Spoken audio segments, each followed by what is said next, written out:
म सन्तोष काफले नेपाल वातावरण समाजको अध्यक्ष। हामी नेपाल वातावरण समाज एउटा चाहिँ सङ्घमा केन्द्रीय कार्य समिति छ र 7वटा प्रदेशमा यसको चाहिँ समन्वय समिति कोअर्डिनेसन कमिटी छ।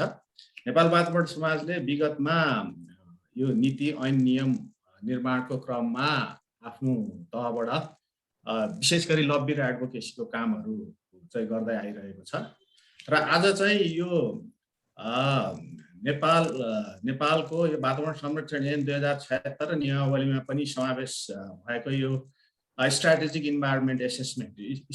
स्ट्र्याटेजिक इन्भाइरोमेन्ट एसेसमेन्ट भनेको के हो? बेसिकली यो चाहिँ अब हामीले प्रोजेक्ट लेभलमा इन्भाइरोमेन्ट एसेसमेन्टहरू गरिरहेका छौँ। प्रोजेक्ट लेभलको इन्भाइरोमेन्ट एसेसमेन्ट हामीलाई थाहा छ।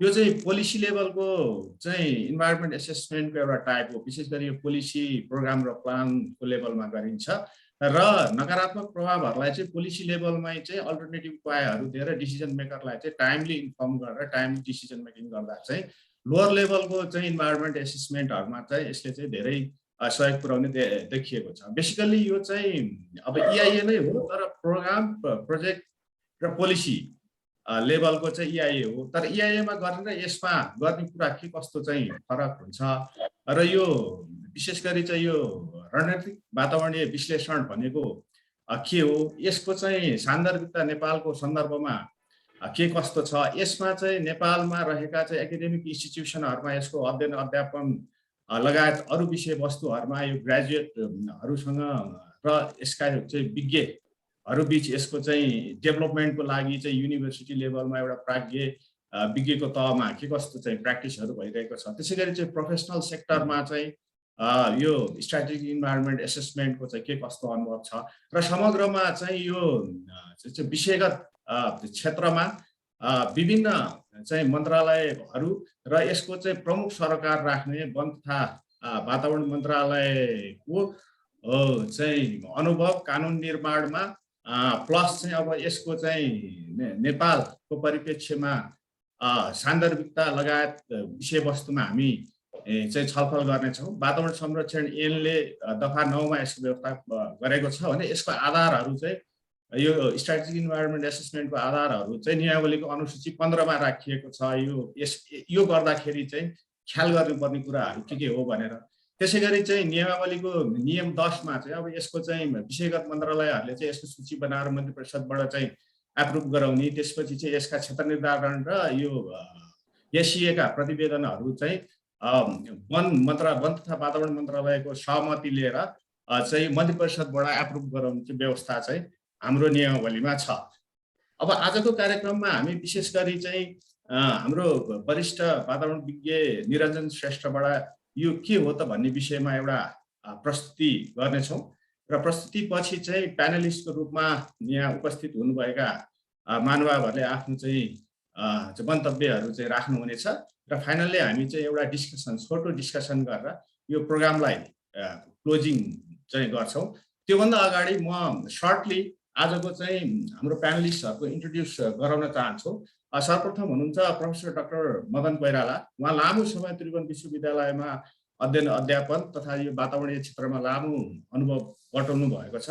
उहाँ चाहिँ त्रिभुवन विश्वविद्यालयको साइन्सको डिनको जिम्मेवारी समेत सम्हालिसक्नु भएको छ र विशेष त उहाँ नेपाल वातावरण समाजको पूर्व अध्यक्ष पनि हुनुहुन्छ। त्यसै गरी हाम्रो चाहिँ अर्का चाहिँ प्यानलिस्ट वन तथा वातावरण मन्त्रालयका निमित्त भर्खर रिटायर हुनुभएका सचिव डाक्टर विश्वनाथ ओली सर हुनुहुन्छ। विश्वनाथ ओली सरले लामो समय वन क्षेत्रमा र मन्त्रालय स्तरको चाहिँ तहमा चाहिँ टप हायरार्कीमा पुगेर वन तथा वातावरण क्षेत्रमा उहाँको चाहिँ योगदान छ। त्यसै गरी चाहिँ नेपाल सरकारको तर्फबाट यो वातावरण संरक्षण ऐन नियमावली नीति लगायत सम्पूर्ण कुराहरू निर्माणमा आधारभूत चरणबाटै सुरु गरेर यसलाई चाहिँ एउटा फाइनल कम्प्लिट रूप दिनमा महत्त्वपूर्ण भूमिका खेल्नुभएका वन तथा वातावरण मन्त्रालयका सहसचिव यज्ञनाथ दाल सर हुनुहुन्छ। त्यसै गरी हाम्रो सलिल देवकोटा सर जो लामो समयदेखि वातावरण क्षेत्रमा कार्य गरिरहनु भएको छ र उहाँ चाहिँ प्राज्ञिक एकाडेमिक क्षेत्रमा पनि हुनुहुन्छ र प्रोफेसनल सेक्टरमा पनि हुनुहुन्छ। उहाँ पनि हाम्रो एकजना महत्त्वपूर्ण प्यानलिस्टको रूपमा हुनुहुन्छ। साथै लामो समयदेखि पियुबाट school of environment science and म्यानेजमेन्टमा लामो समय एकाडेमिक प्लस प्रोफेसनल दुवै तहमा चाहिँ कार्य गरिरहनु भएका वातावरण विज्ञ भन्छु म अजय माथेमा सर हुनुहुन्छ। त्यसै गरी चाहिँ काठमाडौँ विश्वविद्यालयबाट डाक्टर रिजन भक्त कायस्थ सर हुनुहुन्छ। उहाँ चाहिँ विशेष गरी काठमाडौँ विश्वविद्यालयमा यो वातावरण क्षेत्र वातावरण सेक्टर वातावरण ग्रेजुएटहरूलाई चाहिँ प्राज्ञिक क्षेत्रमा चाहिँ सहयोग गर्नुहुन्छ। यति भन्दै मैले चाहिँ प्यानलिस्टहरूलाई स्वागतका साथसाथै प्यानलिस्टहरूको इन्ट्रोडक्सनको काम चाहिँ पुरा भए जस्तो लाग्छ। अब म यो कार्यक्रमको आज कार्यक्रमलाई अगाडि बढाउनको निम्ति वरिष्ठ वातावरणविद तथा चाहिँ यो स्ट्राटेजिक इन्भाइरोमेन्ट एसेसमेन्टको चाहिँ अध्ययनमा तयारी गरेर हामीलाई जानकारी गराउन हुन एकदमै मेहनत गरेर चाहिँ आफ्नो केही प्रस्तुति चाहिँ लिएर आउनु भएको छ। म निरञ्जन सरलाई आफ्नो प्रस्तुति साथ अगाडि यस कार्यक्रमलाई बढाइदिनु हुनको निम्ति हार्दिक अनुरोध गर्दछु र सम्पूर्ण चाहिँ उपस्थित महानुभावहरूलाई अब यो ओपनिङ चाहिँ स्पिचबाट म यस कार्यक्रममा स्वागत पनि गर्न चाहन्छु। निरञ्जनजी हजुरलाई मैले चाहिँ धन्यवाद।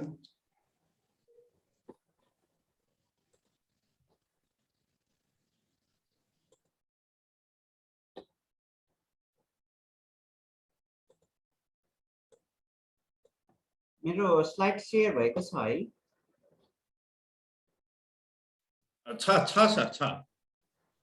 यहाँ सबैजनामा नमस्कार। म निरञ्जन श्रेष्ठ, म इन्भाइरोमेन्टल सर्भिसेस नेपाल भन्ने संस्थासँग आबद्ध छु र यो वातावरण क्षेत्रसँग सम्बन्धित परामर्श सेवा दिने काममा चाहिँ विगतबाट संलग्न हुँदै आइराखेको छु र अब यो नेपालको सन्दर्भमा रणनीतिक वातावरणीय विश्लेषणको यस वेबिनारमा उपस्थित हुनुभएका सम्पूर्ण प्रबुद्ध व्यक्तित्वहरू को म स्वागत गर्दछु र आजको यस छलफल हैन हामी सबै कुनै न कुनै हिसाबले चाहिँ वातावरणीय क्षेत्रसँग सम्बद्ध छौं र यो आजको छलफल कार्यक्रम चाहिँ धेरै फ्रुटफुल हुनेछ भन्ने मैले विश्वास लिएको छु र मलाई यो एउटा छोटो प्रस्तुतिकरण गरिदिने अवसर दिनुभएकोमा म नेपाल वातावरण समाजप्रति चाहिँ अनुग्रहित छु।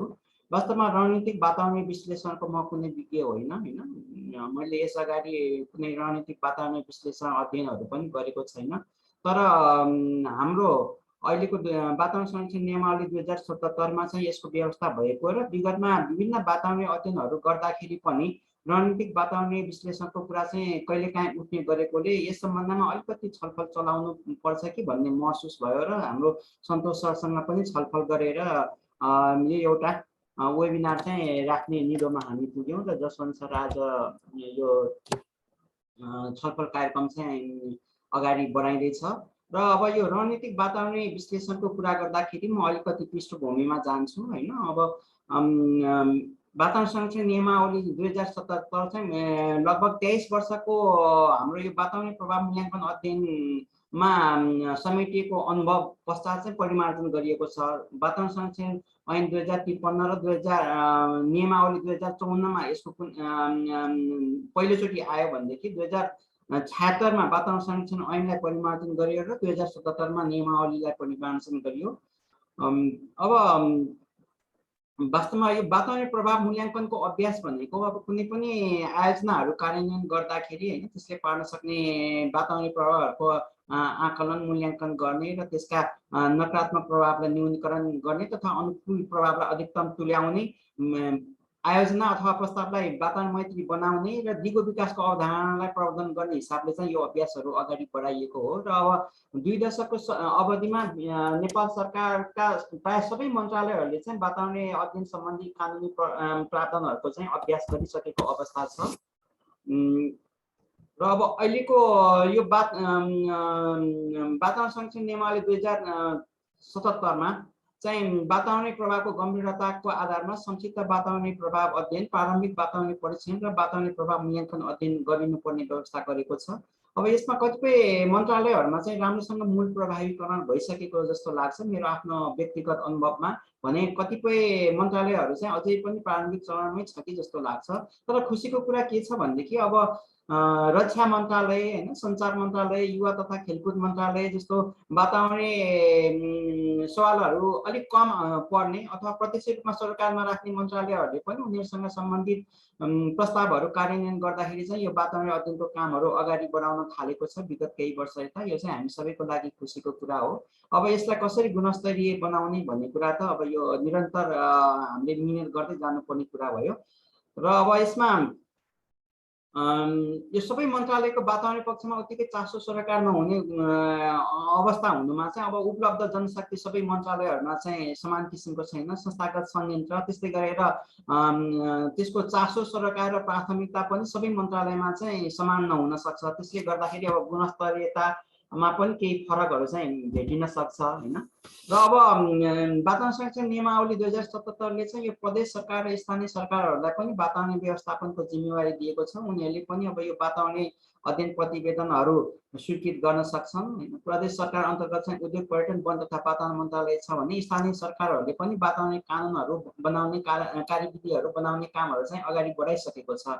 कतिपय नगरपालिकाहरुले अब विगत 2 वर्षदेखि अगाडि नै वातावरण संरक्षण ऐन नियमावलीहरु बनाउने कार्यविधिहरु बनाउने गरेर चाहिँ यो विशेष गरी ढुङ्गागिटी बालुवाहरुको आइ रिपोर्टहरु स्वीकृत गर्न थालेका छन्। कतिपय चाहिँ अझ त्यो नगरपालिका गाउँपालिकामा हुन सकेको छैन। र वास्तवमा यो वातावरण व्यवस्थापनको कार्य जिम्मेवारीहरु विकेन्द्रित भएर प्रदेश स्थानीय तहसम्म पुग्नु चाहिँ मैले राम्रो रूपमै लिएको छु। अब 5-7 वर्ष अगाडि हामी जिल्लातिर जाँदाखेरि वातावरणसँग सम्बन्धित कुनै पनि त्यहाँ इकाइहरु भेटिँदैन थियो हैन। 10 वर्ष अगाडि भनेदेखि अहिले गाउँ तहमा पनि एउटा वातावरण शाखा भन्ने चाहिँ देख्न सकिन्छ। हामीले त्यो राम्रै कुरा हो। अब उनीहरुलाई कसरी संस्थागत तुल्याउँदै लग्ने क्षमता अभिवृद्धि गर्ने भन्ने दोस्रो पाटो हो। त्यो निरन्तर चलिराख्न सक्छ र हैन। अब हामीले मूल प्रभावीकरण गर्नको लागि चाहिँ अझै धेरै काम गर्न बाँकी छ। र विशेष गरी यो हामीले वातावरण अध्ययन गर्दाखेरि वातावरण व्यवस्थापन योजनाको कार्यान्वयन र अनुगमनको प्रभावकारितामा चाहिँ अझै ध्यान दिनुपर्ने देखिन्छ। र अब विभिन्न वातावरणीय प्रस्तावहरुको कुरा गर्दाखेरि अथवा योजना प्रस्तावहरुको कुरा गर्दाखेरि अब संघीयतामा बनेका कतिपय नीति योजना कार्यक्रमहरु राष्ट्रिय स्तरमा अथवा बहुप्रदेशगत बहुस्थानीयगत अथवा बहुविधागत हिसाबमा चाहिँ वातावरणीय प्रभाव पार्न सक्छन्। ती प्रभावहरुको सहभागितामूलक किसिमले समष्टिगत र एकीकृत ढंगबाट विषय केन्द्रित भएर संवेदनशील वातावरणीय पक्षहरुको प्रवृत्तिगत विश्लेषण गर्नु पनि जरुरी देखिएको छ। र हाम्रो मूल उद्देश्य भनेको त अब दिगो विकासको अवधारणालाई प्रवर्धन गर्दै विकास र वातावरण बीच सन्तुलन कायम गर्न मद्दत पुर्याउने नै रहेको छ हैन। अब हाम्रा वातावरणीय सवालहरु पनि अलिकति जटिल हुँदै गइरहेको छ हैन। जनसंख्याको चाप बढ्दै गइरहेको छ शहरी क्षेत्रमा। मानवीय र आर्थिक क्रियाकलापहरु पनि बढ्दै गइरहेको छ।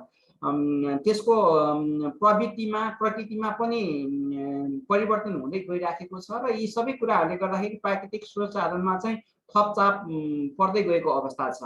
र अब हामीले जुन किसिमको हैन समृद्ध नेपाल सुखी नेपालको नारा ल्याएका छौं। अब यसलाई कार्यान्वयन गर्नको लागि अत्यधिक मात्रामा चाहिँ अब पूर्वाधार विकासमा केन्द्रित हुनुपर्छ र आर्थिक गतिलाई पनि द्रुत यात्रामा चाहिँ अगाडि बढाउनु पर्ने अवस्था छ। यसको लागि अब विभिन्न पूर्वाधारहरु बनाउनु पर्यो।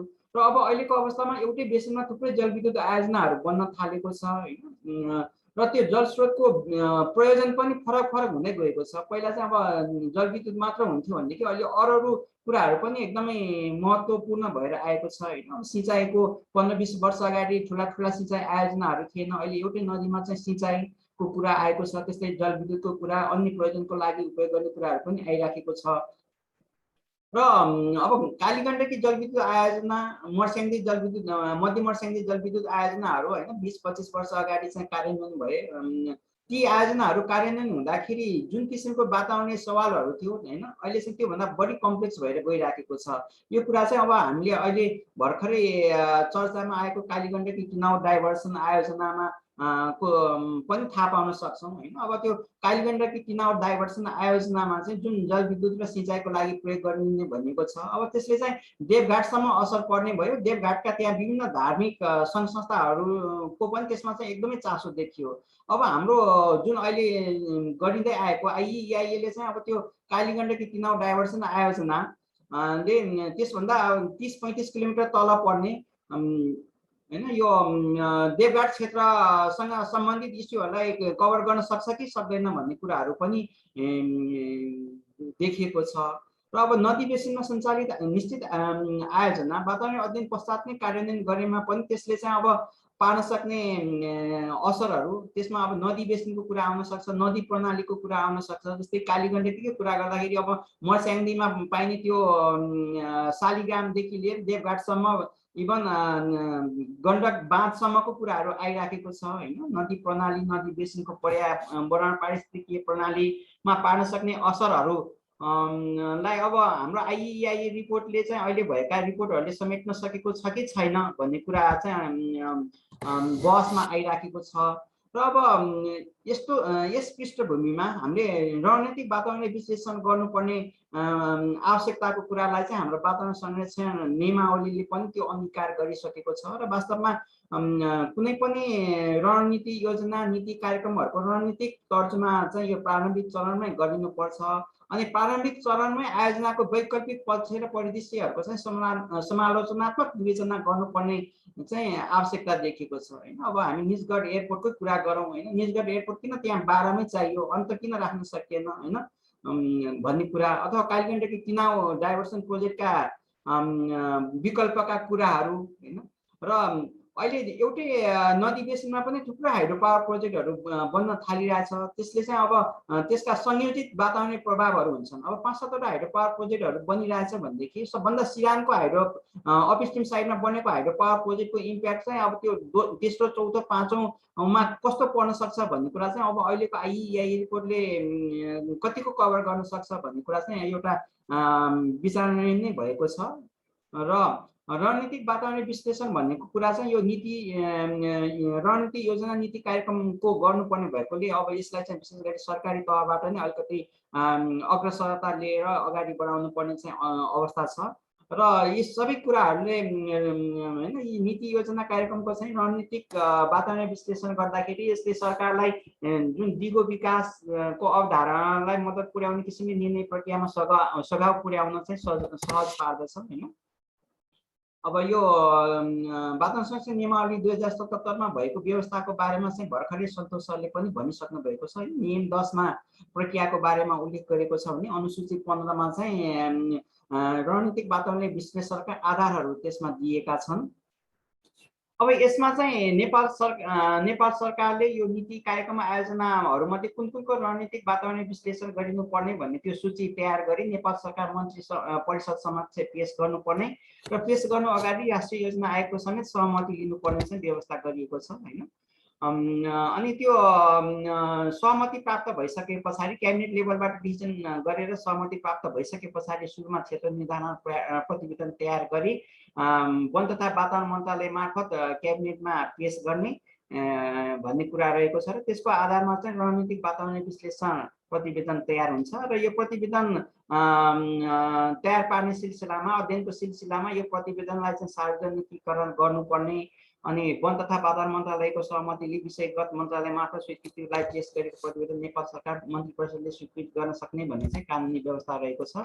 र अलिकति मैले यो अनुसूची 15 मा भएको रणनीतिक वातावरण विश्लेषणका आधारहरूमा जान चाहे। यसमा चाहिँ अब रणनीतिक वातावरण विश्लेषणहरू प्रतिवेदनहरू तयार गर्दाखेरि चाहिँ एकीकृत रूपमा विश्लेषण गरिनुपर्ने, दिगो विकासको अवधारणाबाट चाहिँ अध्ययन निर्देशित भएको हुनुपर्ने, विषय केन्द्रित भएको हुनुपर्ने, उत्तरदायित्वको प्रष्ट किटानी सहभागितामूलक परिवेश अनुकूल हुनुपर्ने, दूरगामी पक्षलाई ख्याल गर्दै समग्र परिवेश र अन्तर्विषयगत पक्षलाई समेटेको हुनुपर्ने, संवेदनशील वातावरणीय सवालहरूमा केन्द्रित भएर प्रवृत्तिगत अवस्थाको विश्लेषण गरिनुपर्ने, बहुविधागत अवधारणाबाट प्रेरित भएर वातावरणीय दिगोपनाको विषयमा समालोचनात्मक हिसाबले निर्णय लिन सघाउ पुर्याउनु पर्ने बुँदाहरू छन्।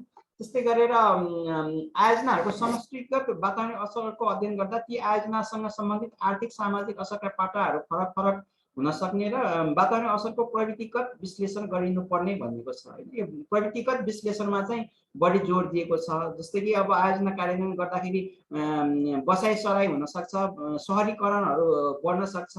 अब हाम्रो सडक आयोजनाको आइइआइए गर्दाखेरि यो त्यसले बढाउन सक्ने बसाइसराई सहरीकरणका प्रवृत्तिहरूलाई चाहिँ त्यति विश्लेषण गर्न सकिराखेको छैन अहिलेसम्मको प्रतिवेदनहरूलाई हामीले अध्ययन मूल्याङ्कन गर्ने हो भने हैन। त्यस्तै गरेर आर्थिक क्रियाकलापहरूमा पनि बदलाव आउन सक्छ हैन। अब 20 वर्ष अगाडिको इटहरी र अहिलेको इटहरी चाहिँ एकदम फरक देख्न सक्छौँ हैन। त्यहाँ इटहरीको कुनै सडक आयोजनाको अथवा एउटा निश्चित आयोजनाको मात्र हामीले आइइआइए गर्दाखेरि त्यो त्यहाँ हुन बसाइसराईले गर्दा सहरीकरणले गर्दाखेरि थपिएका प्रभावहरू आर्थिक गतिविधिहरूले सिर्जना गर्ने अन्य थप वातावरणीय असरहरूको बारेमा चाहिँ समेट्न चाहिँ कठिन हुन सक्छ हैन। अब यो रणनीतिक वातावरण विश्लेषणमा चाहिँ यस्ता कुराहरू आउनु पर्यो र हामीले मुख्यतः अब पूर्वाधार विकासका आयोजना र आर्थिक क्रियाकलापहरूको प्रवृत्तिगत विश्लेषण गर्छौँ। र अब नदी बेसिनहरूको योजनाहरू बनाउँदाखेरि पनि अब यो रणनीतिक वातावरणीय विश्लेषण चाहिँ आवश्यक पर्न सक्छ हैन। जस्तै कि अब आयोजनाको प्रकृति, गुणस्तरीयता, त्यहाँको पर्यावरणीय प्रणालीको खण्डीकरण हुन सक्ने अवस्था, जलचरमा पार्न सक्ने संयोजित प्रभावहरू, संरक्षित क्षेत्र लगायत वातावरणीय दृष्टिकोणबाट संवेदनशील क्षेत्रमा ल्याउन सक्ने वातावरणीय ह्रास, मानव बस्तीको विस्थापन र पुनर्वास, बाढी, पहिरो, भूक्षय, डुबान, भूकम्प, जलवायु परिवर्तन लगायतका प्राकृतिक विपदले निम्त्याउन सक्ने समस्याहरू, खानेपानी, सिँचाइ, माछा पालन लगायतका बहुविधागत क्षेत्रमा हुने जलस्रोतको उपयोगले निम्त्याउन सक्ने द्वन्द्वहरू आदिको बारेमा चाहिँ समष्टिगत अध्ययन विश्लेषण गर्नु पर्यो। र अब नेपालमा रणनीतिक वातावरण विश्लेषणका केही उदाहरणहरू हेर्नु पर्दाखेरि चाहिँ यो नेपालको वन क्षेत्रको गुरु योजना सन् 1989 मा बनेको रहेछ। त्यस्तै गरी राष्ट्रिय जल योजना 2005 को यिनीहरूको चाहिँ रणनीतिक वातावरण विश्लेषण गरिएको रहेछ। यद्यपि त्यति बेला रणनीतिक वातावरण विश्लेषण गर्नुपर्ने कानुनी व्यवस्था भइसकेको थिएन। सन् 2014 मा यो जाइकाको सहयोगमा नेपालमा जलाशययुक्त जलविद्युत आयोजना विकासको लागि राष्ट्रिय स्तरमा तयार पारेको गुरु योजनाको लागि पनि रणनीतिक वातावरण मूल्याङ्कन अध्ययन गरिएको रहेछ। अब यो काममा सलिल देवकोटा सरले संलग्न हुनुहुन्छ र यसमा थप उहाँले अहिले बताउनु होला। त्यस्तै गरेर सन् 2014 मा चाहिँ यो रेड प्लसको कार्यान्वयनको सिलसिलामा पनि रणनीतिक वातावरणीय तथा सामाजिक मूल्याङ्कन प्रतिवेदन चाहिँ तयार पारिएको रहेछ। र नेपालमा यसअघि बनेका कतिपय नीति योजना र कार्यक्रमहरूमा पनि वातावरणीय दिगोपनाका रणनीतिक बुँदाहरू समावेश गरिएको रहेछ हैन। त्यो रणनीतिक वातावरणीय विश्लेषण नै नगरिए पनि ती बुँदाहरू चाहिँ समावेश भएका रहेछन्। जस्तै कि भूपयोग नीतिमा समावेश गरिएको पर्यावरणीय सन्तुलनका लागि कम्तीमा राज्यको 40% भूभाग वन क्षेत्रले ढाकिएको हुनुपर्ने प्रावधान पनि वास्तवमा एक किसिमले भन्यो भने रणनीतिक वातावरणीय विश्लेषण अन्तर्गत गरिएको सिफारिस हैन अथवा प्रावधान मान्न सकिन्छ। त्यस्तै वन क्षेत्रको गुरु योजनामा चाहिँ अब वातावरणीय सन्तुलनको लागि वन, वनस्पति, जलाधार क्षेत्र र जैविक विविधताको संरक्षण गर्दै वनमा आधारित उद्यमका लागि नियमित रूपमा वन स्रोत उपलब्ध गराउने, सामुदायिक कम्युनिटी तथा निजी वन विकास तथा प्रवर्धनका कार्यक्रमहरू, जलाधार संरक्षणका कार्यक्रम, जडीबुटी खेतीका कार्यक्रम, पारिस्थितिकीय प्रणाली तथा आनुवंशिक स्रोत संरक्षणका कार्यक्रमहरूमा पनि यो वातावरणीय दिगोपनाका रणनीतिक बुँदाहरू चाहिँ समावेश गरिएको रहेछ। अनि यो जलाशययुक्त जलविद्युत आयोजनामा चाहिँ जल विज्ञान र भौगोलिक अवस्था, तिनले पार्ने सामाजिक र प्राकृतिक वातावरणमा पार्ने प्रभावहरू, आयोजनाको प्रभावकारिताको बारेमा चाहिँ तुलनात्मक विश्लेषण गरिएको रहेछ। त्यस्तै गरेर तल्लो तटीय क्षेत्रमा रहेका विद्यमान र अन्य प्रस्तावित जलविद्युत, सिँचाइ, सडक लगायतका आयोजनाले पार्न सक्ने संयोजित प्रभावका बारेमा पनि विश्लेषण गरिएको रहेछ हैन। अब यो जलस्रोत क्षेत्रको रणनीतिक वातावरणीय विश्लेषण गरियो जुन सन् 2014 मा जाइकाको सहयोगमा चाहिँ भएको थियो। त्यसमा चाहिँ अब यो तल्लो तटीय क्षेत्रको जल प्रवाहमा पर्ने प्रभाव हैन त्यसलाई पहिचान गरेको थियो। त्यस्तै वायु, ध्वनि गुणस्तरमा पर्ने प्रभावहरू, माछाको बसाइसराईमा पर्ने प्रभाव, सिँचाइ र तल्लो तटीय क्षेत्रका संरक्षण क्षेत्र, सिमसा, पारिस्थितिकीय प्रणालीमा पार्ने प्रभाव, कृषियोग्य जमिनको डुबान, घर बस्तीको विस्थापन, भौतिक पूर्वाधारमा पर्ने प्रभाव, कृषि पर्यटन लगायतका आर्थिक प्रभावमा गतिविधिमा पर्ने प्रभावहरूलाई चाहिँ समेटिएको रहेछ यो जलस्रोत क्षेत्रकोमा। त्यस्तै गरेर अब जल प्रवाहको पुनः नियमनकारी जलाशय बाँधहरू बनाउने हैन। अब यो जलाशययुक्त आयोजनाहरूमा चाहिँ त्यसको तल्लो तटीय क्षेत्रमा पानीको प्रवाहलाई नियमित तुल्याउनको लागि यो पुनः नियमनकारी रिरेगुलेटिङ ड्यामहरू बनाउने, त्यस्तै गरेर माछाको बसाइ सराईमा आउजामा कमी हुन नदिने किसिमको चाहिँ बाँधहरू बनाउने, अनि जलविद्युत सिँचाइ वा खानेपानी आयोजनाको लागि बनाएका ससाना बाँधहरूमा माछा आउजाउ गर्ने मार्गहरू बनाइदिने जस्ता मुद्दाहरू समावेश भएका रहेछन्। अनि स्थानीय प्रजातिका माछाहरूको लागि प्रजनन केन्द्रको विकास गर्ने, माछा आवत जावतको लागि चाहिँ गर्ने मार्गको व्यवस्था गरिदिने, रैथाने माछा संरक्षण योजना बनाएर कार्यान्वयन गर्ने लगायतका मुद्दा रहेछन्। त्यस्तै गरी जलाधार क्षेत्रको विकासको चाहिँ रणनीतिक योजना बनाउने, क्षतिपूर्ति वृक्षारोपणको योजनालाई कडाइका साथ कार्यान्वयन गर्ने, अनि जलविद्युत प्रबन्धकहरू आफैले कार्यान्वयन गर्ने भन्दा पनि अब यो हामीले विभिन्न मिटिगेसन मेजरहरू रिकमेन्ड त गरिराखेका हुन्छौँ, त्यो प्रवर्धक आफैले इफेक्टिभली इम्प्लिमेन्ट गरेको अवस्था त्यति नदेखिएकोले त्यसका लागि चाहिँ यस्ता कार्यक्रमहरू कार्यान्वयन गर्ने सम्बन्धमा व्यावसायिक दक्षता भएको कुनै छुट्टै संयन्त्रको स्थापना गर्न सकिने कुरा पनि त्यसमा चाहिँ सिफारिस भएको रहेछ हैन। अब यसमा थप ध्यान दिनुपर्ने कुराहरू चाहिँ अब यो गुणस्तरीय रणनीतिक वातावरण विश्लेषण प्रतिवेदनहरूले दिगो योजनाको छनौट, योजना तर्जुमा र कार्यान्वयनको लागि दिशानिर्देश गर्न सक्छ। अब हाम्रो जति पनि IEIA को अहिलेको छ त्यो चाहिँ हामीले कन्स्ट्रक्सन र अपरेसन फेजको कुराहरूलाई मात्र समेटिराखेका छौँ हैन। त्यसको योजना छनौट र योजना तर्जुमा बेला ध्यान दिनुपर्ने कुराहरूमा चाहिँ त्यति फोकस हुन सकेको छैन। त्यसले गर्दाखेरि कतिपय आयोजनाहरू फ्लड प्लेन एरियामा पनि बनेको छ हैन, इन्भाइरोमेन्टल सेन्सिटिभ एरियामा बनिराखेकोले तिनीहरू ठुलो पहिरो बाढीहरूले चाहिँ डुबानमा पर्ने, पावर हाउसहरू नै बगाएर लग्ने यस्तो समस्याहरू पनि देखिया छ, जुन कुरा चाहिँ हाम्रो IEIA ले अलि त्यति कभर गर्न सकिरहेको छैन। र प्रत्येक नदी बेसिनका जैविक विविधता र पारिस्थितिकीय प्रणालीको नक्साङ्कन गर्दै वातावरणीय संरक्षणको लागि प्राथमिकता प्राप्त क्षेत्रहरूको पहिचान गर्ने। अब अहिले जसरी पनि धेरै जलविद्युत आयोजनाहरू निर्माण गर्ने, जलविद्युत उत्पादन गर्ने कुरालाई बढी महत्त्व दिँदाखेरि अब एउटै नदी बेसिनमा एउटै नदीमा थुप्रै हाइड्रो पावर प्रोजेक्टहरू बनेको छ। अब कुनै कुनै रिभर सेक्सनहरू चाहिँ वातावरण संरक्षणको लागि प्राथमिकता प्राप्त हुन पनि सक्छ हैन। अब त्यो जैविक विविधताका दृष्टिकोणले अथवा वातावरणीय संवेदनशीलताका दृष्टिकोणले त्यो हुन सक्छ हैन। अब राप्ती नदीमा, नारायणी नदीमा अथवा कर्णाली नदीमा डल्फिनहरू पाइन्छ हैन, त्यस्तै गरेर गोहीहरू पाइन्छ हैन। त्यसलाई वातावरण संरक्षणको लागि प्राथमिकता प्राप्त क्षेत्रको रूपमा पहिचान गर्ने कि यो कुराहरू चाहिँ अहिलेको प्रस्तावित जलस्रोत ऐनमा पनि केही मुद्दाहरू त आएको छ।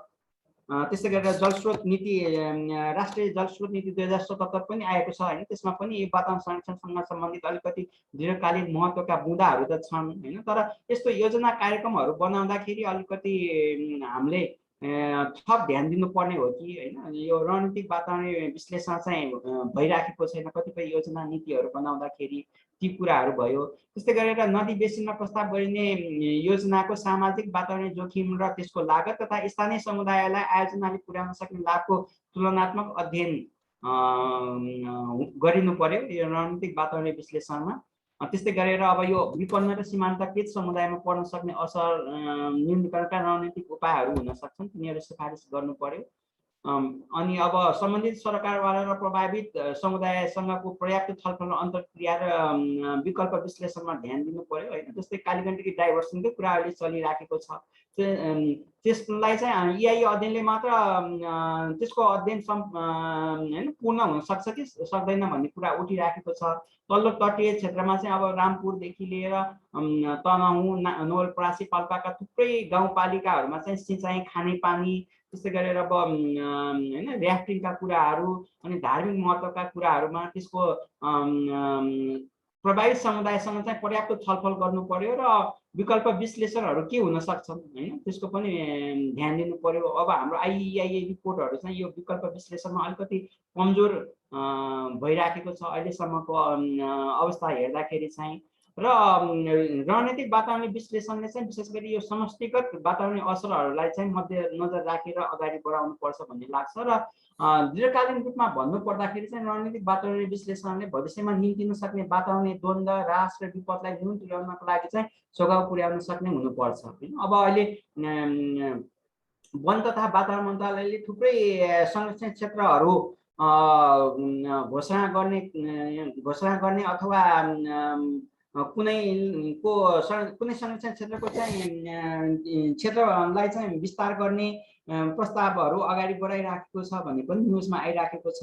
अब त्यस्तो अवस्थामा भविष्यमा के कस्ता वातावरणीय द्वन्द्व र ह्रासहरू आउन सक्छन् हैन। अब हिजो मात्र यो फेकोफन सामुदायिक वन उपभोक्ता समूहहरूको महासङ्घले चाहिँ अब यो अलिकति समुदायलाई बाइपास गरेर गइराखेको छ। सम्पूर्ण यो वातावरण व्यवस्थापनका कुराहरू, वन व्यवस्थापनका कुराहरू पनि उठाइराखेको छ हैन।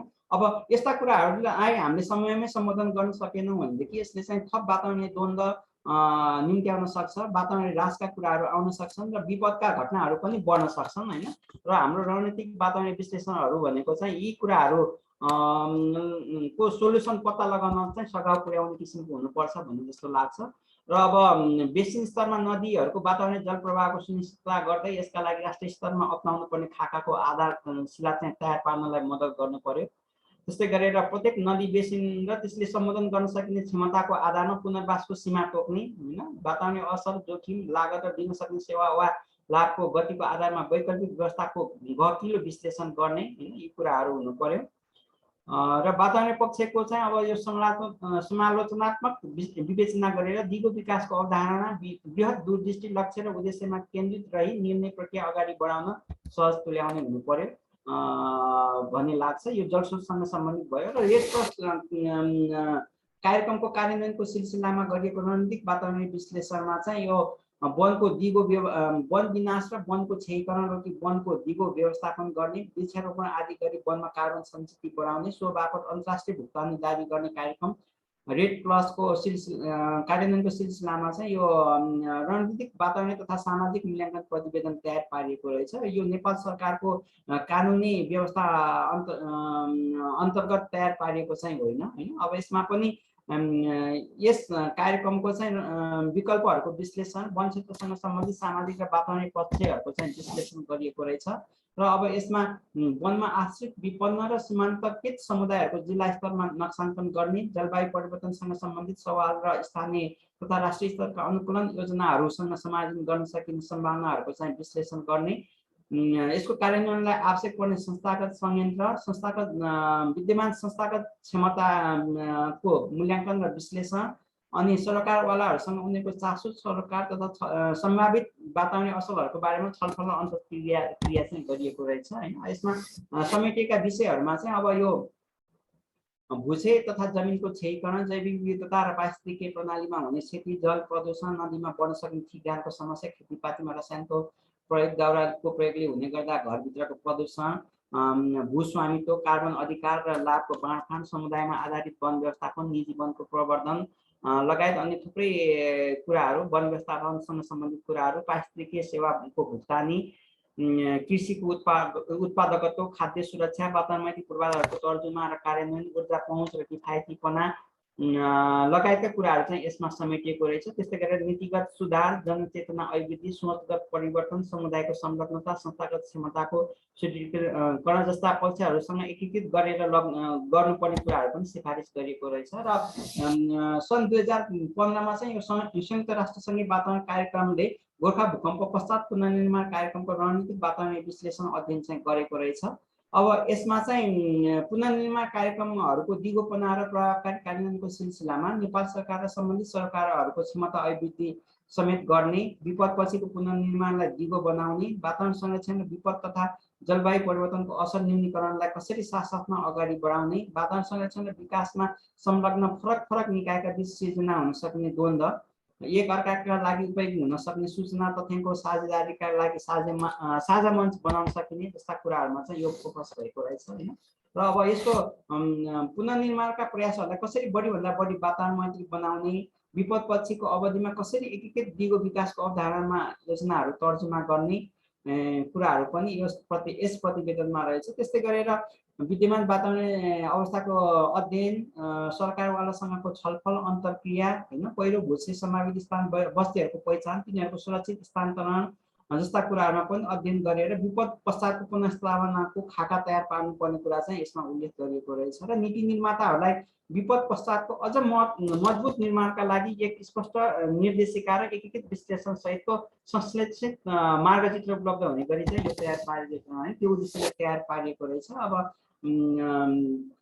यसमा दिगो विकासको लक्ष्य हासिल गर्नको लागि विपद न्यूनीकरण गर्नको लागि जलवायु अनुकूलनका कार्यक्रमहरू कार्यान्वयन गर्नको लागि एकीकृत विकास योजनाको चाहिँ एउटा भरपर्दो माध्यम बन्न सक्ने भयो रणनीतिक वातावरणीय विश्लेषण हैन। त्यस्तै गरेर प्रभावकारी अनुगमनको लागि पनि यसले चाहिँ थप दरो आधार तयार पार्न सक्छ सुरुवाती फेजदेखि नै र अब यो सम्बद्ध सरकारवाला र तिनको कार्य जिम्मेवारीको पनि सुरुमै स्पष्ट पहिचान हुन सक्छ। कतिपय यो बहुविधागत अथवा बहु मन्त्रालयसँग सम्बन्धित आयोजनाहरूको चाहिँ कसको के कार्य जिम्मेवारी भन्ने त्यो स्पष्ट नहुँदा पनि यो वातावरणीय व्यवस्थापनका कुराहरू र त्यति प्रभावकारी बन्न सकिराखेको छैन हैन। यो सुरुवाती चरणबाटै आवश्यक समन्वयको काम गर्न सकेमा चाहिँ बढी सहज हुन सक्छ र यसको निष्कर्ष रूपमा भन्नु पर्दाखेरि कुनै पनि रणनीति योजना कार्यक्रमहरूको कार्यान्वयनको सिलसिलामा विभिन्न चरणमा सम्बद्ध सरकारवालाहरूसँग चाहिँ राय सुझाव पृष्ठपोषण लिने अवसर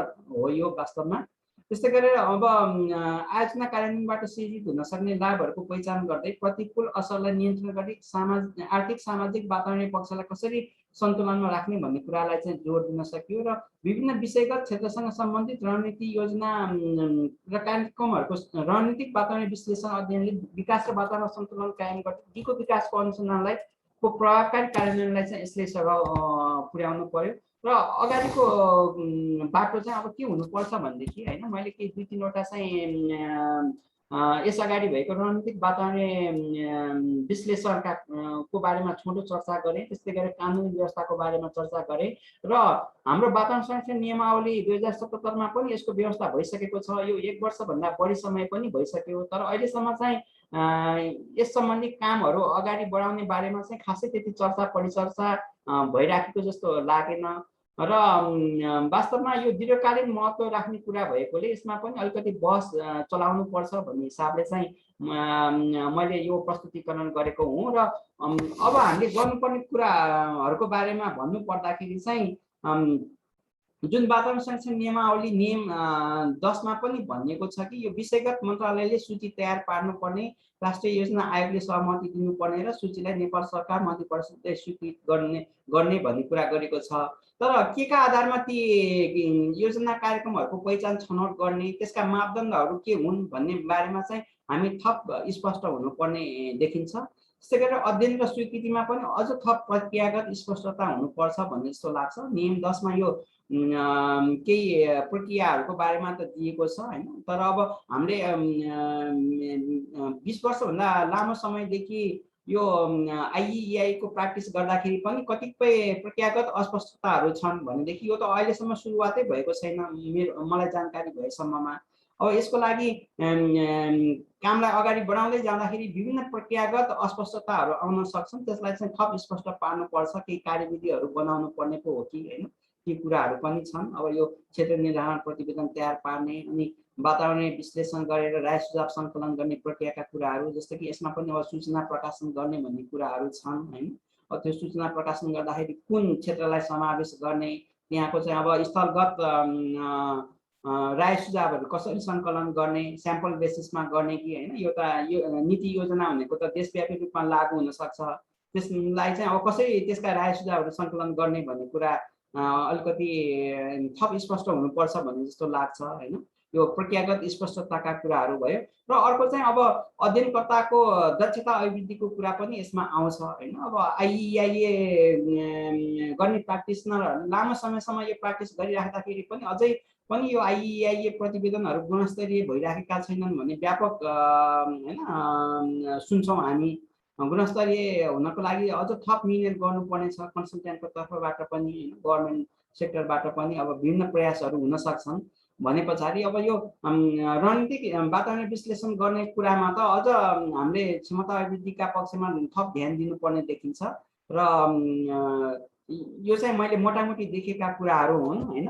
अब वास्तवमा हामीले पनि यो रणनीतिक वातावरण विश्लेषणको अभ्यासहरू धेरै गरि नसकेको र म आफैले पनि यसमा चाहिँ अहिलेसम्म काम नगरेको हुनाले अलिकति लिटरेचर रिभ्यूका आधारमा मैले यो प्रस्तुतिकरण गरेर विशेष गरी सैद्धान्तिक पक्षमै बढी फोकस भयो भन्ने जस्तो लाग्छ र मैले खालि यो छलफलको लागि एउटा सुरुवात गराएको मात्र हुँ। अब सलिल सर धेरै उसमा चाहिँ संलग्न भइसक्नु भएको छ। यस अगाडि पनि जाइकाको त्यो जलाशययुक्त जलविद्युत आयोजनाको रणनीतिक वातावरण विश्लेषणमा अन्य सरहरूको पनि आफ्नै अनुभवहरू हुन सक्छ यस बारेमा र यसमा चाहिँ अब यहाँहरूले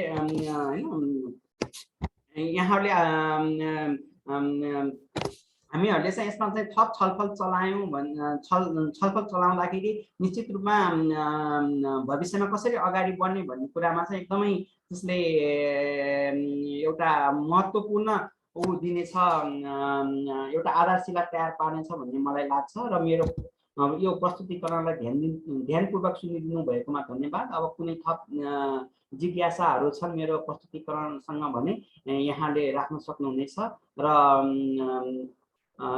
यहाँ उपस्थित अन्य विज्ञ सरहरूबाट समेत छलफल भए पछाडि कतिपय कुराहरू अझ थप स्पष्ट हुनेछन् भन्ने मैले अपेक्षा राखेको छु र मैले मेरो प्रस्तुतिकरण यही अन्त्य गर्ने अनुमति चाहे। हस्, धन्यवाद। धेरै धेरै धन्यवाद निरञ्जन सर। धेरै मेहनत गर्नुभएको रहेछ, धेरै इन्फर्मेटिभ, इलाबोरेटिभ र आर्टिकुलेटिभ प्रेजेन्टेसन। मैले धेरै धेरै धन्यवाद दिएँ। अब यसमा रणनीतिक वातावरणीय विश्लेषण अध्ययनमा चाहिँ अलिकति हाम्रो सलिल देवकोटा सरको इन्भल्भमेन्ट अब निरञ्जन सरले स्पष्ट रूपमा चाहिँ भनिदिनु भएको छ। I will come to Salil Devkota sir in a while. Before that fundamentally अब निरञ्जन सरले अगाडिको बाटो भनेर चाहिँ जुन प्रेजेन्टेसनको लास्ट नम्बरमा राख्नु भएको थियो अध्ययनकर्ताको क्षमता, यो क्षमताको विषयलाई चाहिँ अगाडि बढाउँदाखेरि यो आधारभूत रूपमा फन्डामेन्टल्ली हाम्रो चाहिँ युनिभर्सिटीहरूमा चाहिँ अब जस्तै अब यो इन्भाइरोमेन्टल ग्रेजुएट जस्तै त्रिभुवन विश्वविद्यालयमा चाहिँ पढाइ हुन्छ, काठमाडौँ विश्वविद्यालयमा पढाइ हुन्छ, पियुमा स्किम्समा पढाइ हुन्छ। अब युनिभर्सिटीमा चाहिँ अब प्राज्ञिक लेभलमा यो रणनीतिक वातावरणीय अध्ययन अथवा मूल्याङ्कनको अध्ययन अध्यापनको स्थिति के छ।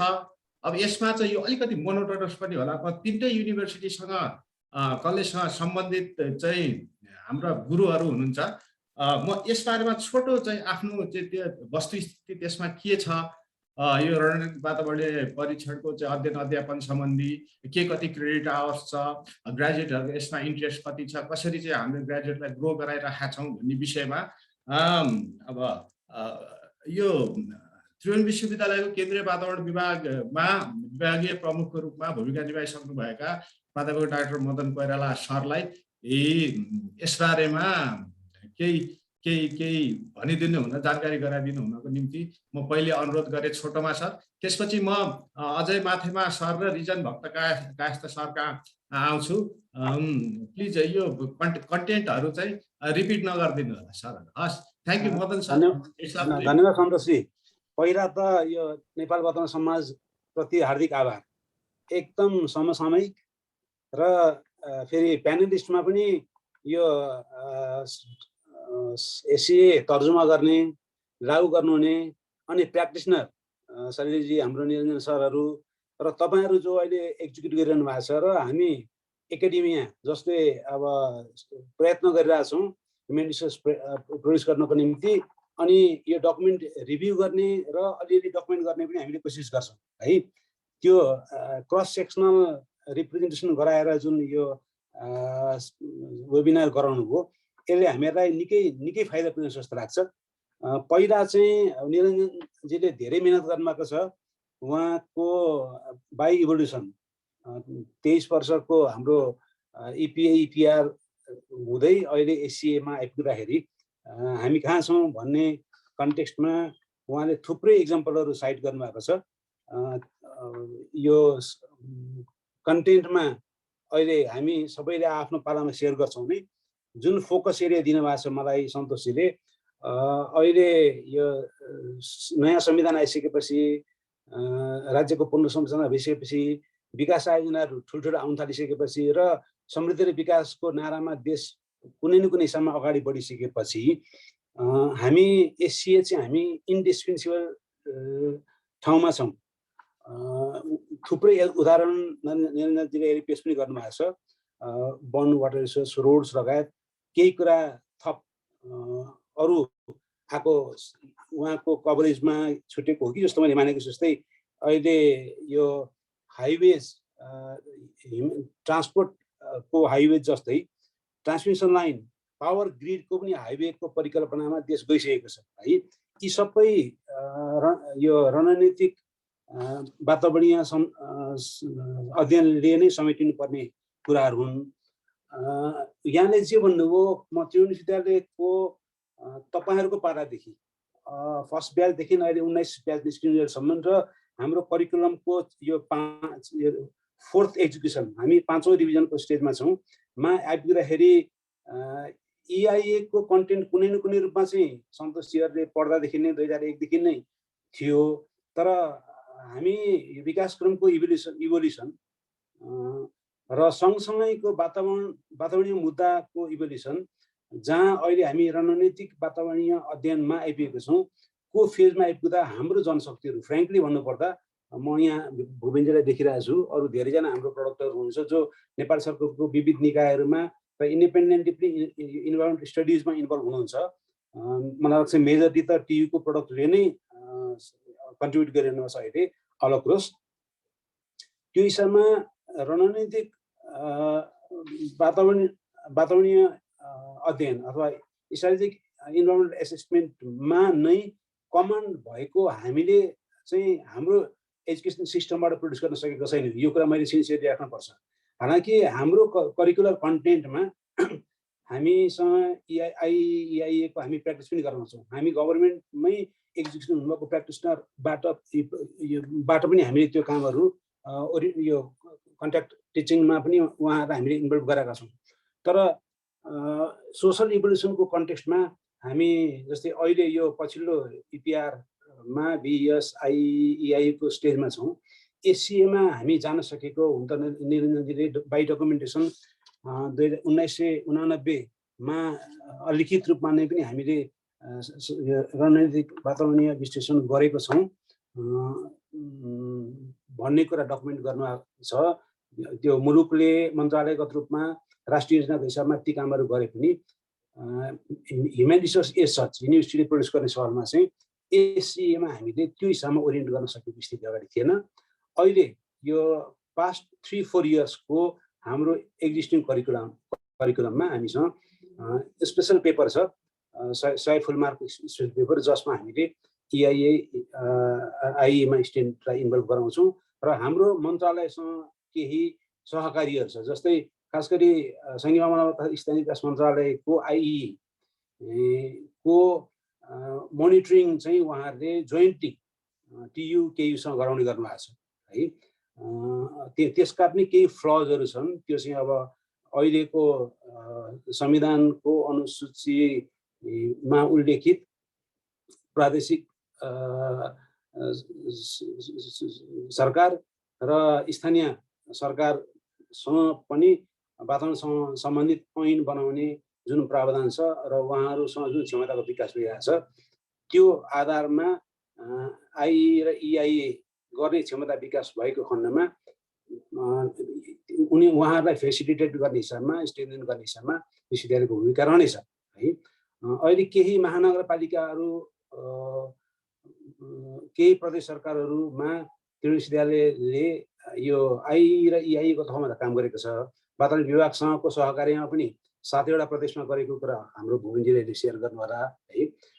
तर एससिए को तहमा नै हामी राइट नाउ हामी फुल क्यापेसिटेड छैनौँ र जसरी अगाडिको बाटोमा निरञ्जनजीले रणनीति योजना कार्यान्वयनको पहिचान, प्रक्रियागत स्पष्टता सँगसँगै क्षमता वृद्धिको कुरा उठाउनु भयो।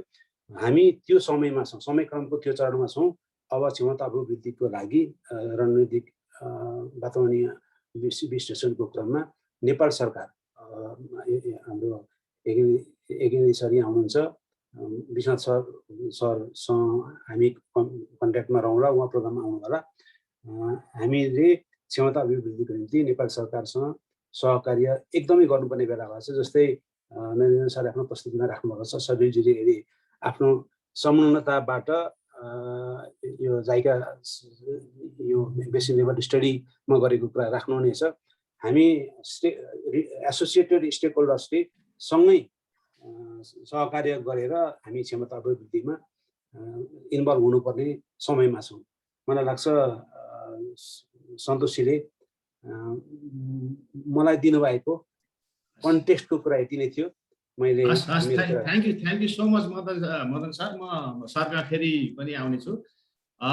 म यसै गरी अब यो युनिभर्सिटीको यो एकाडेमिक पर्सपेक्टिभबाट चाहिँ के कस्तो अवस्था छ भनेर छोटोमा आफ्नो चाहिँ अनुभव र प्र्याक्टिस सुनाइदिनु हुनको लागि म अजय माथिमा सरलाई चाहिँ अनुरोध गर्छु। Ajay sir. Thank you so much sir. सबभन्दा पहिला सुरु म हाम्रो नेसलाई धेरै धेरै धन्यवाद दिन चाहन्छु। त्यस्तै गरेर हाम्रो Niranjan sir, thank you so much for the very comprehensive presentation today होइन सर। यसमा अहिले भर्खरै मदन सरले पनि उठाइसक्नु भएको कुरा छ। त्यसमा म अलमोस्ट एभ्री कुरामा म सहमत गर्छु मदन सरसँग। उहाँले एकदमै जायज कुरा भन्नुभएको छ। स्पेसली ह्युमन रिसोर्सको कुरा गर्दाखेरि नेपालमा स्ट्राटेजिक इन्भाइरोमेन्टल एसेसमेन्ट गर्नुको लागि चाहिँ पर्याप्त जनशक्ति नभएको नै हामीले फिल गऱ्यौँ। जब हामीले यो रेडको स्ट्राटेजिक इन्भाइरोमेन्टल एसेसमेन्ट गरेको थियो त्यो बेलामा वर्ल्ड ब्याङ्कको रिक्वायरमेन्ट थियो। गर्दाखेरि हामीले टिम लिडर चाहिँ इङ्ल्यान्डबाट डाक्टर ब्यारी दलाल क्लेटन उहाँलाई इन्भाइट गर्नु परेको थियो। म चाहिँ त्यसको डेपुटी टिम लिडर थिएँ त्यो बेलामा। त्यो गर्दाखेरि अनि त्यो गर्ने क्रममा चाहिँ हामीले बुझ्यौँ कि वी स्टिल ह्याभ टु एकदम हामीले आफूलाई आफ्नो ह्युमन रिसोर्सलाई स्ट्रेन्थन गर्नुपर्ने चाहिँ कुरा त्यो बेलामा चाहिँ हामीले धेरै बुझेका थियौँ र वी डिड आवर बेस्ट। राम्रो रिपोर्ट चाहिँ प्रेजेन्ट भएको छ। सायद one of the comprehensive strategic environmental assessment report अहिले जुन बजारमा छ त्यो चाहिँ त्यही रिपोर्ट हो कि जस्तो मलाई लाग्छ। मलाई अब त्यो बेला हामीले गर्दाखेरि हाम्रो इपिआरमा स्ट्राटेजिक इन्भाइरोमेन्टल असेसमेन्टको कुनै प्रोभिजन पनि थिएन। हामीले त्यो बेलामा वातावरण मन्त्रालयमा पनि अप्रोच गऱ्यौँ, त्यो बेलामा नेसनल प्लानिङ कमिसनलाई पनि अप्रोच गऱ्यौँ। उनीहरूले पनि किसिमले स्ट्राटेजिक इन्भाइरोमेन्टल एसेसमेन्टलाई चाहिँ इन्टिग्रेट गर्नुपर्छ भन्ने कुरामा, तर त्यो बेलामा चाहिँ गर्नु गाह्रो भयो, गर्नु सकिएन पनि भन्नुपर्छ। तर भेरी ह्याप्पी कि अहिले त्यो कुरा लमा इन्टिग्रेट भएर आएको छ। तर त्यो लमा आउँदाखेरि चाहिँ एउटा अब त्यो कोइन्सिडेन्स हो कि के हो होइन, नाम चाहिँ स्ट्राटेजिक इन्भाइरोमेन्टल एनालिसिस भनेर आएको छ। अब नामैले मात्र त खासै त्यति धेरै डिफ्रेन्स गर्दैन, तर अप्रोचैमा पनि डिफ्रेन्स भइदियो भने चाहिँ अलिक फरक पर्छ होला। किनभने स्ट्राटेजिक इन्भाइरोमेन्टल असेसमेन्ट अब यो इन्भाइरोमेन्टल असेसमेन्टको हाम्रो इन्टरनेसनल कम्युनिटी पनि छ, जस्तै एउटा आइएआई इन्स्टिट्युट छ। त्यसले सब वर्ल्डकै इन्भाइरोमेन्टल असेसमेन्ट गर्ने एक्सपर्टहरूलाई चाहिँ समेटिरहेको छ र प्रोसेसलाई पनि एउटा किसिमको कन्सिस्टेन्सी प्रोभाइड गरिदिएको छ। तर यो स्ट्राटेजिक इन्भाइरोमेन्टल एनालिसिसको लागि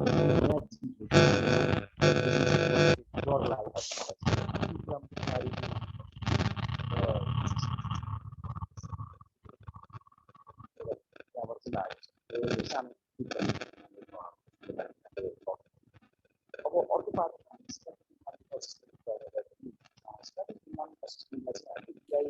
अजय सर। हजुर sir.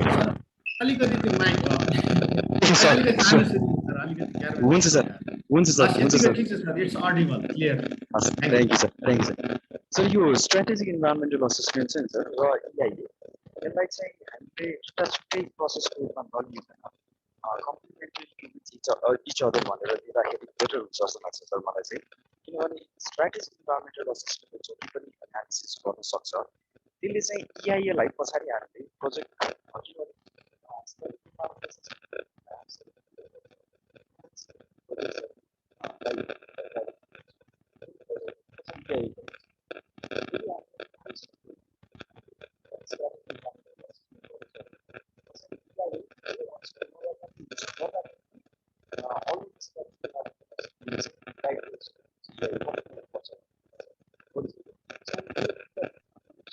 Sir Ajay sir I'm sorry मैले फेरि हजुरलाई सर त्यतिकै हुन्छ।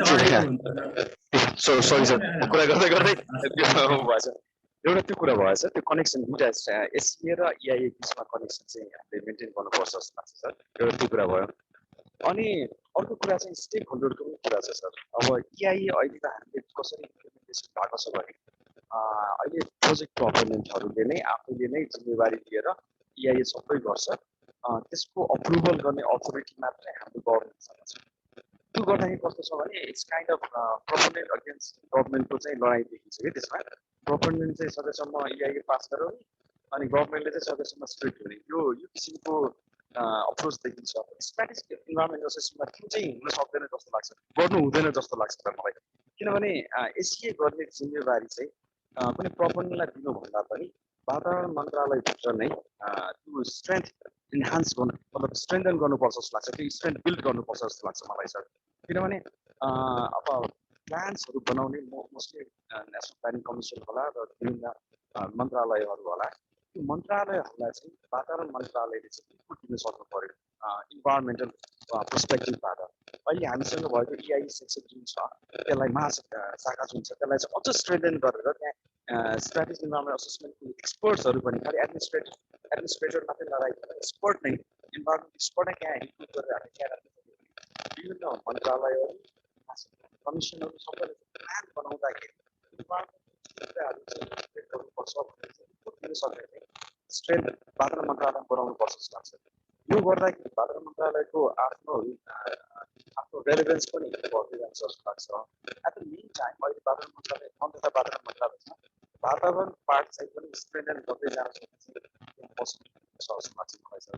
त्यस कारण यसो गर्न चाहन्छ भने त्यो प्रोपोनेन्टको टाउकोमा केही राख्नु हुँदैन, त्यो चाहिँ वातावरण मन्त्रालयले आफैले नै त्यो स्ट्रेन्थलाई चाहिँ इन्हान्स गरेर चाहिँ अगाडि बढ्नुपर्छ जस्तो लाग्छ।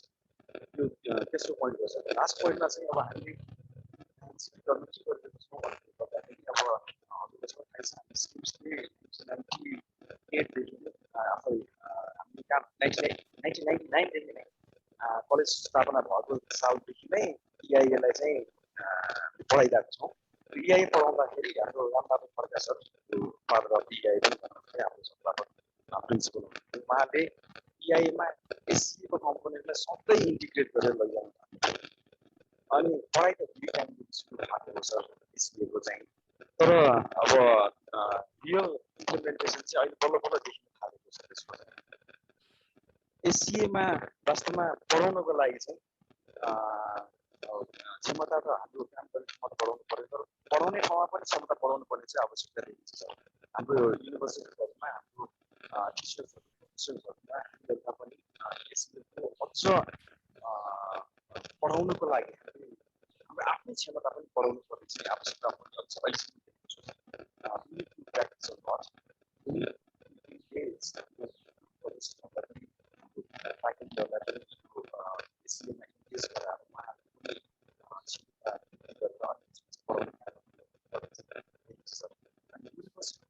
आवश्यकता पनि छ। only way and the best way of explaining is university. Yeah, क्षमता त्यसको डिसिमिनेसन पनि अगाडि आवाजै सुनेको छैन सालको है। मैले युनिभर्सिटीको छ नि सुनिन्छ सर अहिले? अहिले ठिक छ सर, अहिले अलिक त्यो अगाडि लाँदा राम्रो सुनिएको रहेछ।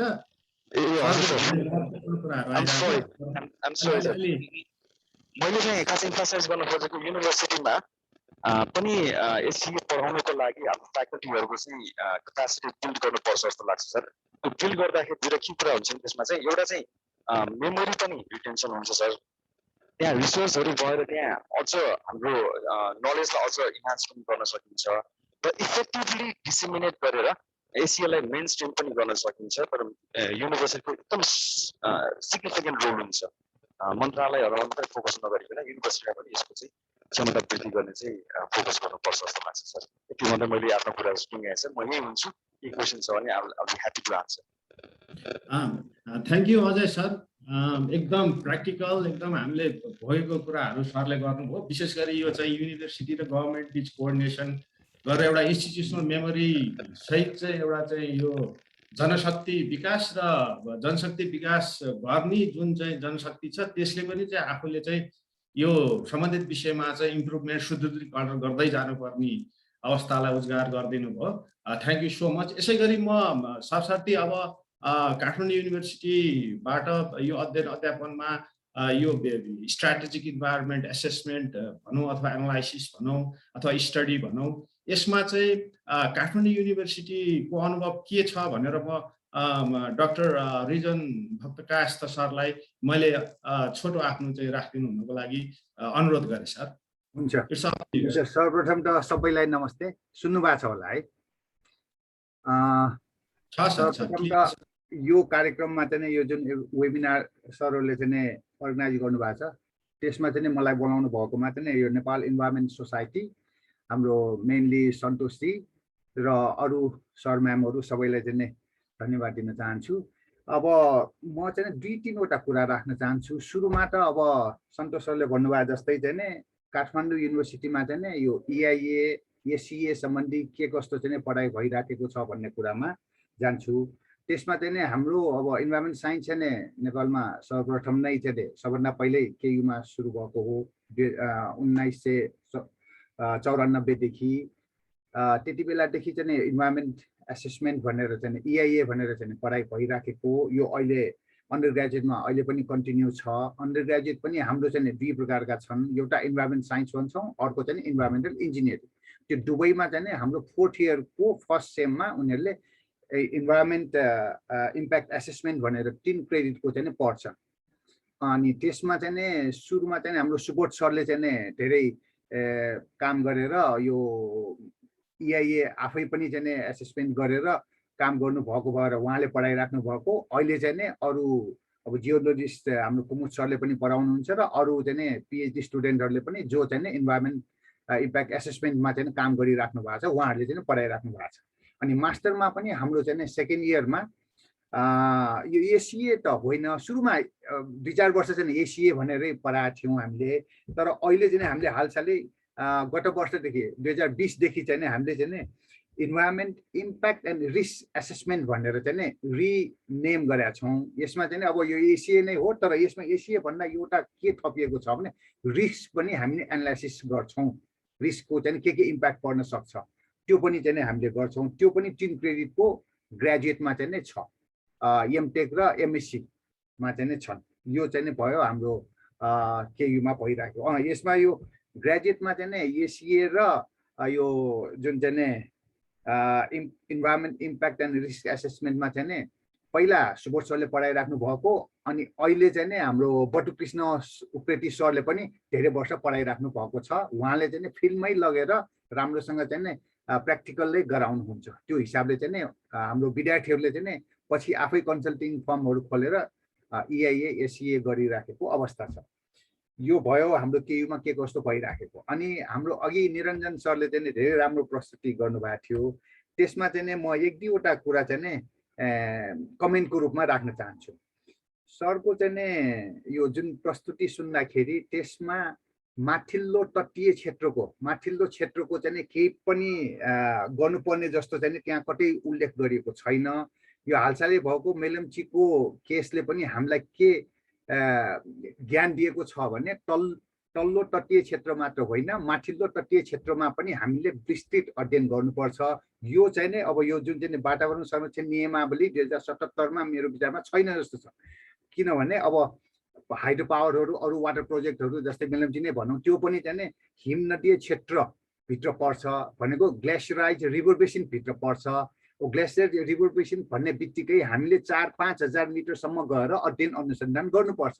त्यसको केही चाहिँ राखेको भए चाहिँ अलि राम्रो हुन्थ्यो र यो मेलम्चीको चाहिँ त्यस्तो केस चाहिँ नहुन सक्थ्यो। तर अब त्यति बेला पनि अहिले कुरा आएछ कि त्यति बेला त माथिको त केही पनि स्टडी गरेको छैन भन्ने पनि आयो। त्यसैले यो SEA अथवा EIA गर्ने बेलामा चाहिँ जुन क्षेत्र छ त्यो क्षेत्रको त माथिल्लो भागसम्म गएर त्यसको केही चाहिँ अध्ययन अनुसन्धान नगरिकन गर्नु हुँदैन भन्ने चाहिँ त्यो हामीले चाहिँ कतै चाहिँ खुसाउनु पर्ने जस्तो देखियो। यो नगरेसम्म चाहिँ हाम्रो चाहिँ यो जुन ठुल्ठुलो प्रोजेक्टहरू भनौँ न त्यसको चाहिँ यो रिटर्न अथवा चाहिँ प्रोजेक्टको सक्सेसफुलनेस चाहिँ त्यति नहुने जस्तो चाहिँ देखिएको छ। यो ज्वलन्त उदाहरण भनेको हाम्रो चाहिँ मेलम्ची नै हो। अनि केही सरको निरञ्जन सरकै प्रेजेन्टेसनमा चाहिँ सरले पनि भन्नुभएको छ कि यो वातावरण संरक्षण यो कटाहरूको यो के अरे यो इम्प्याक्ट होइन कि यो अध्ययनकर्ताको क्षमता अभिवृद्धि पनि त्यो पनि एउटा त राम्रो हो, तर त्यो क्षमता अभिवृद्धि मात्र भनेर चाहिँ हुँदैन, किनभने यो वातावरण अध्ययनकर्ता भनेको इन्भाइरोमेन्टलिस्ट हुन्छ। यो वातावरण विज्ञान मात्र पढेकोले चाहिँ नै यस्तो सबै स्ट्राटेजिक इन्भाइरोमेन्ट एसेसमेन्ट पनि गर्न सकिँदैन। त्यसैले अब माथि यो हिमनदीय क्षेत्रमा गर्नु पर्दाखेरि त त्यहाँ चाहिँ हिमनदी विज्ञ नभई हुँदैन र अरू धेरै क्षेत्रमा पनि यो जियोलोजिस्ट भूगर्भविद चाहिँ नै नभई हुँदैन। त्यसैले अभिवृद्धिको साथसाथै त्यो टिममा चाहिँ नै ग्लेसियोलोजिस्ट, हाइड्रोलोजिस्ट र जियोलोजिस्ट त्यो नेचर अनुसार चाहिँ त्यो अनिवार्य रूपमा चाहिँ गर्नुपर्ने देखियो। यो चाहिँ यो हामीले भन्नको कारण चाहिँ यो फेरि चाहिँ यो मेलम्ची नै हो। मेलम्चीमा पनि त्यस्तो चाहिँ माथिसम्मको चाहिँ ग्लेसियोलोजिस्टहरू लगाएर चाहिँ केही स्टडी नगरेको भएर यस्तो भएको भएर अब हामीले चाहिँ यो संरक्षण नीति नियमावलीमै राख्नु पर्यो, अथवा चाहिँ हामीले गर्ने बेलामा अबदेखि चाहिँ त्यस्तो गर्नु पर्यो। एक दुईवटा हाइड्रो पावरले त गरिराख्नु भएको छ। अहिले रिसेन्टली चाहिँ एडिबीको पनि ठुलै चाहिँ दुधकोशीमा रहेछ, त्यसको पनि कन्ट्याक्टमा त आउनु भएको छ उहाँहरू। अब माथि फेरि डिटेलमा गर्नु पर्यो, पहिला गरेकोले पुगेन भन्ने हिसाबले। त्यसैले अब हामीले पनि यो संरक्षण नियमावलीमै राख्न पायौँ भने धेरै राम्रो हुन सक्छ। अहिले मेरो तर्फबाट चाहिँ यति नै हो। हस्, thank you Rijan sir for very informative information.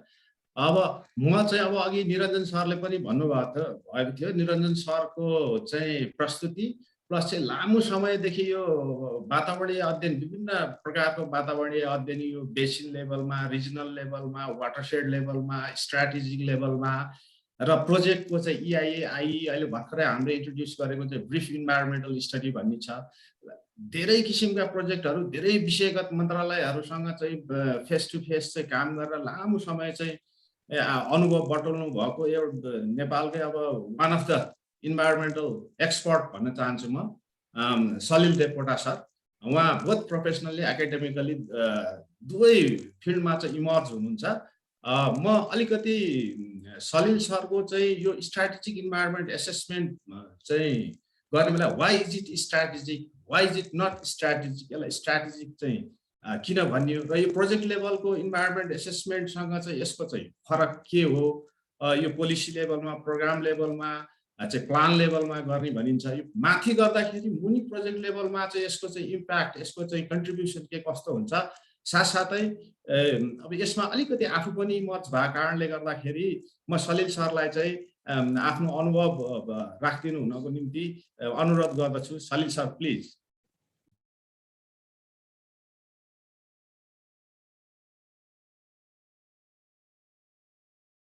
दिनु पर्यो नि। ओके, भयो, धन्यवाद। सुनिएको छ सन्तोषजी, निरञ्जनजी, आदरणीय प्यानलिस्ट सर म्याडमहरू, मेरो साउन्ड सुनिएको छ? एकदम clear and audible sir. Thank you very much. र यो अपर्च्युनिटी दिनुभएकोमा धन्यवाद। निरञ्जनजीको प्रस्तुति राम्रो थियो। अहिले हाम्रो प्यानलिस्ट साथीहरूले भन्नुभएको मदन सर हुनुभयो, त्यसपछि रिजन सर हुनुभयो, अनि त्यसपछि हाम्रो चाहिँ माथिमा सर हुनुभयो। धेरै राम्रो प्रस्तुति। यहाँ अलिकति कुरा बुझ्नु पर्ने चाहिँ म प्रस्तुति कसरी गर्छु भने यो एसिएमा नेपालमा पनि इन्भल्भ भएको र विदेशमा पनि अलिकति समय इन्भल्भ भएको हुनाले म अलिकति थप क्लियरिटी गराउँछु, कोसिस गर्छु र यहाँहरूको के प्रश्न जिज्ञासा छ भने फेरि म त्यसमा चाहिँ आउँछु। पहिला कुरा चाहिँ म एउटा सानोबाट के गर्छु भने यो अहिले हामीले नेपाल अलि फरक छ विश्व मानचित्रमा र हाम्रो परिस्थिति अलिकति चाहिँ यो वातावरणीय परिस्थिति अन्य देशहरूको तुलनामा हामीले अलिकति कम्पेयर गरिहाल्नु अलिकति गाह्रो छ। कसरी भने हामीले एउटा GHG इमिसनकोमा हामीले लियौँ भने हामीले 0.029% कन्ट्रिब्युट गर्छौँ वर्ल्डलाई। नेपालले कन्ट्रिब्युट गर्छ भने भनरेबिलिटी इन्डेक्समा हामी 4 आउट अफ 124 कन्ट्रिजमा हामी आउँछौँ। 124 वटा देशको क्लाइमेट चेन्जबाट पर्ने विपदकोमा नेपाल 4औँमा आउँछ। हामी कन्ट्रिब्युसन कम गरे पनि भनरेबिलिटीमा के छ भने हामी बढी र्याङ्कमा माथि छौँ। त्यो किनभने हाम्रो जियोलोजी, टोपोग्राफी, हाम्रो चाहिँ कोपिङ क्यापासिटी नभएर कहीँ हाम्रो चाहिँ भुइँचालो गयो, कहीँ चाहिँ तपाईँको बाढी पहिरो गयो भने हामी त्यसलाई तुरुन्तै सम्बोधन गर्न सक्दैनौँ। हाम्रो चाहिँ क्यापासिटीहरू छैन, इन्स्टिट्युसनल भएन, हाम्रो चाहिँ इक्विपमेन्टहरू नभएर हामी यो अवस्थामा चाहिँ देश चाहिँ गुज्रिरहेको छ। त्यसले गर्दा के भयो भने हामीले चाहिँ जुन स्ट्राटेजिक इन्भाइरोमेन्टल एसेसमेन्ट भन्छौँ अहिलेसम्म विगत 23 वर्ष 24 वर्षदेखि हामीले चाहिँ 1994-95 देखि त प्रोजेक्ट लेभलमा मात्रै हामीले चाहिँ आइई अथवा चाहिँ इआइए गर्दै आयौँ। त्यो कुन लेभल क्वालिटीको बन्यो, त्यो इम्प्लिमेन्टेसन कस्तो भयो, राज्यले त्यसलाई चाहिँ कसरी अङ्गीकार गरेर इम्प्लिमेन्ट गरेको छ, अवस्था के छ, आफ्नो ठाउँमा छ। स्ट्राटेजिक इन्भाइरोमेन्टल एसेसमेन्ट अथवा स्ट्राटेजिक इन्भाइरोमेन्टल एनालिसिस जरुरी किन पर्यो भने यसले चाहिँ तपाईँको चाहिँ यो चाहिँ प्लान पोलिसी र प्रोग्राम लेभलमा यो चाहिँ हेरिन्छ र यसले चाहिँ के गर्छ भने स्ट्राटेजिक इन्भाइरोमेन्टल एसेसमेन्टले प्राय जसो देशहरूमा चाहिँ कि त यो चाहिँ नेसनल प्लानिङ कमिसनमा यो चाहिँ प्रोग्रामहरू प्लानहरू डेभलप पञ्चवर्षीय योजना हामीले जहाँ गर्छौँ त्यो बेलामा छान्ने बेलामा नै तपाईँको चाहिँ स्ट्राटेजिक इन्भाइरोमेन्टल एसेसमेन्ट मन्त्रालय त्यो योजना आयोगमा गएर प्लानिङ हराइजनमा नै यो इन्टिग्रेट भएको हुन्छ र प्लानिङमा नै यसलाई चाहिँ आउँछ र त्यो प्लानिङमा आइसकेपछि अनि त्यहाँबाट प्रोजेक्ट सिलेक्सन हुन्छ। यो कुन बेसिनमा कुन रोड प्रोजेक्ट कुन चाहिँ कमर्सियल प्रोजेक्ट इन्डस्ट्रियल प्रोजेक्ट गर्ने सिलेक्सन भइसकेपछि आएपछि अनि त्यो प्रत्येक इन्डिभिजुअल प्रोजेक्टको चाहिँ गर्ने इन्भाइरोमेन्टल इम्प्याक्ट एसेसमेन्ट हो। अघि जुन रिजन सरले भन्नुभयो मेलम्चीले गर्ने माथिको चाहिँ अप स्ट्रिम डाउन स्ट्रिम लिङ्केजेसहरू अप स्ट्रिम डाउन स्ट्रिमका कुराहरू के छन् भनेर हेर्ने कुरा चाहिँ के हो भने त प्रोजेक्ट स्पेसिफिकले गर्दा त्यो इआइए फेजमा चाहिँ हेरिन्छ र यो स्ट्राटेजिक इन्भाइरोमेन्टल एसेसमेन्टको मैले फेरि पुनः इम्फेसिस गरेँ पोलिसी र प्रोग्राम लेभलमा नेसनल र कुनै देशमा चाहिँ यो चाहिँ क्याबिनेटबाट तपाईँको चाहिँ के हुन्छ भने यो अप्रुभ हुनुपर्ने छ।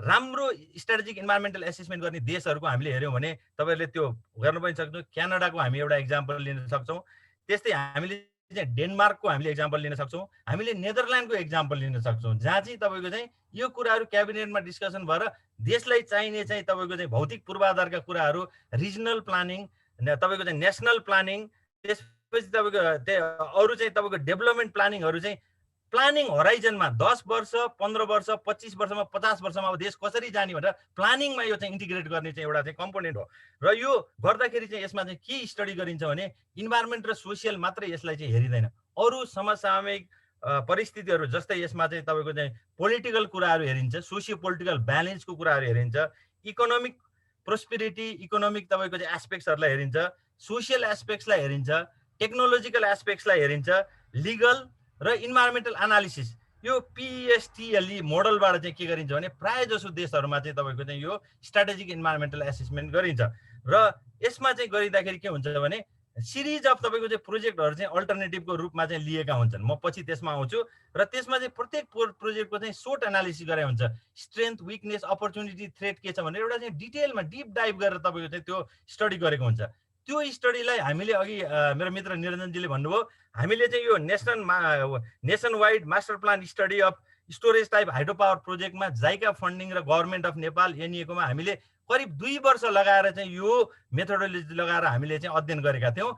त्यो अध्ययन गर्दाखेरि चाहिँ हामीले करिब 14वटा चाहिँ रिजर्भयर प्रोजेक्ट नेपालमा चाहिँ रिजर्भयर टाइप हाइड्रो पावर प्रोजेक्ट कुन चाहिँ अब चाहिँ छ, कुन बेसिनमा छ, कुन रिजनमा छ, रिजन वाइज कसरी डेभलपमेन्ट गर्ने, लोड सेन्टरहरू कहाँ छ भनेर त्यसको चाहिँ तपाईँको अघि भनेको पेस्टल मोडेलबाट एनालिसिस गरेर प्रत्येक कुराहरूलाई चाहिँ सोसियल इकोनोमिक पोलिटिकल इन्भाइरोमेन्टल अरू चाहिँ तपाईँको एस्पेक्टलाई वेटेज दिएर चाहिँ तपाईँको चाहिँ त्यो हामीले चाहिँ 1 देखि 14वटा हाइड्रो पावर स्टोरेज टाइपको हाइड्रो पावर प्रोजेक्टहरू चाहिँ क्याटेगोराइज गरेर चाहिँ एउटा चाहिँ अध्ययन टोलीले राखेर नेसनल त्यसलाई चाहिँ प्रायोरिटाइज गरेर चाहिँ त्यो राज्यलाई चाहिँ हामीले चाहिँ त्यो रिपोर्ट चाहिँ सबमिसन गर्यौँ। के गर्यौँ त हामीले यो प्रोजेक्ट ऊ प्रोजेक्ट भनेर कम्पेयर गर्ने होइन। मैले साथीहरूको म यहाँ सुनिरहेको थिएँ यो चाहिँ यो डाइभर्सन प्रोजेक्टको यो चाहिँ कम्पेरिजन यो एउटा प्रोजेक्ट अर्कोसँग कम्पेयर नगरौँ साथी हो। हामी एउटा विज्ञको काम चाहिँ के भने हामीले यो 10वटा 15वटा प्रोजेक्टको प्रायोरिटाइज बेसिनमा एउटा चाहिँ प्रोफेसनल जजमेन्टको आधारमा यानी यो डिफ्रेन्ट तपाईँको सोसियोलोजिस्ट हुन्छ, इकोनोमिस्ट हुन्छ, त्यहाँ सरकारी कर्मचारी हुन्छ, नीति नियमकर्ताहरू हुन्छ, लिगल एस्पेक्ट बसेर एउटा चाहिँ प्रायोरिटाइज गरेर चाहिँ तपाईँको नेसनललाई चाहिँ त्यो चाहिँ सुम्पिने हो डकुमेन्ट। यो हाइड्रो पावर प्रोजेक्टको यो बेसिसमा गऱ्यौँ भने चाहिँ हाम्रो चाहिँ भविष्यमा आगामी यो प्लानिङ होराइजनमा चाहिँ यसरी जानुपर्छ, यो प्रोजेक्टहरू चाहिँ यो 10वटा हाइड्रो पावर रिजर्भयर प्रोजेक्ट यसरी जानुपर्छ भनेर एउटा चाहिँ दिने चाहिँ एउटा चाहिँ के हो भने यो चाहिँ टुल हो। र यसमा अर्को बुझ्नुपर्ने स्ट्राटेजिक इन्भाइरोमेन्टल एसेसमेन्टमा in the context of Nepal there are 2 types हामीले चाहिँ बुझ्नुपर्छ जी। एउटा कुरा चाहिँ के छ भने हामीले यसमा चाहिँ हामीले के भन्छौँ भने ग्रिन फिल्ड प्रोजेक्ट भन्छौँ, जहाँ चाहिँ तपाईँको कुनै हाइड्रो पावर बनेको छैन, तपाईँको चाहिँ हाइड्रो पावर बनेको छैन, बेसिनमा पहिलो हाइड्रो पावर बन्न गइरहेछ, त्यो ग्रिन फिल्ड भयो भने त्यसलाई गर्ने एसेसमेन्टहरू हामीले चाहिँ, किनभने त्यहाँ त हामी त नयाँ वातावरणीय उसमा चाहिँ जाँदैछौँ, वातावरणीय तपाईँको चाहिँ त्यो सामाजिक अध्ययन गर्न गइरहेको छ, त्यो त एकदम भर्जिन तपाईँको प्रिस्टिन एरियामा चाहिँ हामी जाँदैछौँ भने त्यो ग्रिन फिल्ड भयो। अब अर्को हामीले चाहिँ ब्राउन फिल्ड स्टडी गर्छौँ, जस्तै त्रिशुली जस्तो नवदिनमा जहाँ चाहिँ तपाईँको चाहिँ 10-15वटा हाइड्रो पावरहरू प्रपोज भइसकेका छन्, तामाकोशी जस्तो, दुधकोशी जस्तोमा चाहिँ हामी त्यसलाई चाहिँ ब्राउन फिल्ड भन्छौँ। ग्रिन फिल्ड र ब्राउन फिल्डको अब कुनै कुराको तपाईँको चाहिँ डिओइडीले लाइसेन्स दिनु पर्यो भने उसले चाहिँ के भन्यो, स्ट्राटेजिक हेर्नु पर्यो, तल्लो माथिल्लो क्षेत्रमा कस्तो चाहिँ इम्प्याक्ट पर्छ, त्यसको चाहिँ क्युमुलेटिभ इम्प्याक्ट कस्तो पर्छ भनेर हेरेर अनि मात्रै नीतिगत निर्णयमा ल ठिक छ यो बेसिनमा यो प्रोजेक्ट चाहिँ प्रायोरिटाइज गर्दाखेरि चाहिँ यसले चाहिँ सबै कुराहरू चाहिँ सम्बोधन गर्छ र यो भनेर यो किसिमले चाहिँ स्ट्राटेजिक इन्भाइरोमेन्टल एसेसमेन्ट चाहिँ तपाईँको चाहिँ अगाडि बढ्छ। अर्को एक्जाम्पल स्ट्राटेजिक इन्भाइरोमेन्टल एसेसमेन्टको एक्जाम्पल हामीले हेर्ने हो भने to some extent closer or in proximity चाहिँ तपाईँको हामीले जुन क्युमुलेटिभ इम्प्याक्ट एसेसमेन्ट भनेका छौँ यसले पनि एउटा चाहिँ के गर्छ भने स्ट्राटेजिक इन्भाइरोमेन्टल एसेसमेन्टलाई यसले चाहिँ इनपुट दिन्छ। जस्तै हामीले त्रिशुली बेसिनको क्युमुलेटिभ इम्प्याक्ट एसेसमेन्ट गरिसकेपछि अब त्यहाँ कस्तो किसिमको समुच्च वातावरणीय प्रभाव पर्दो रहेछ त, अब अर्को प्रोजेक्टलाई त्यही बेसिनमा लाइसेन्स दिनु पर्यो भने उसले चाहिँ के प्रभाव पर्दो रहेछ भनेर हेर्ने चाहिँ के हो भने यो एससिएले यो सिआइएले पनि त्यसमा चाहिँ के गर्छ तपाईँको चाहिँ इनपुट चाहिँ दिन्छ। र अर्को चाहिँ स्ट्राटेजिक इन्भाइरोमेन्टल एसेसमेन्टले इआइएलाई कम्प्लिमेन्ट पनि गर्छ। यसले त धेरै कुराहरू इन्फर्मेसन लिइसकेको हुन्छ, भरि इआइए गर्ने बेलामा र एक किसिमको इआइएलाई यसले चाहिँ फ्ल्यागिङ पनि गर्छ, यहाँ यस्तो किसिमको इस्युहरू छ है, अलिकति चाहिँ यो चाहिँ विचार गर्नुपर्छ भन्ने किसिमले चाहिँ यो इआइए र एससिएले चाहिँ के हो भने इच अदरले कम्प्लिमेन्ट्री गर्छ। स्ट्राटेजिक इन्भाइरोमेन्टल एसेसमेन्ट ब्राउन फिल्डमा भयो भने त्यहाँ प्रोजेक्टहरूले इआइए गरिसकेको हुन्छ, तपाईँको चाहिँ त्यसले अब के गर्ने भन्नेमा एससिएलाई कम्प्लिमेन्ट गर्छ।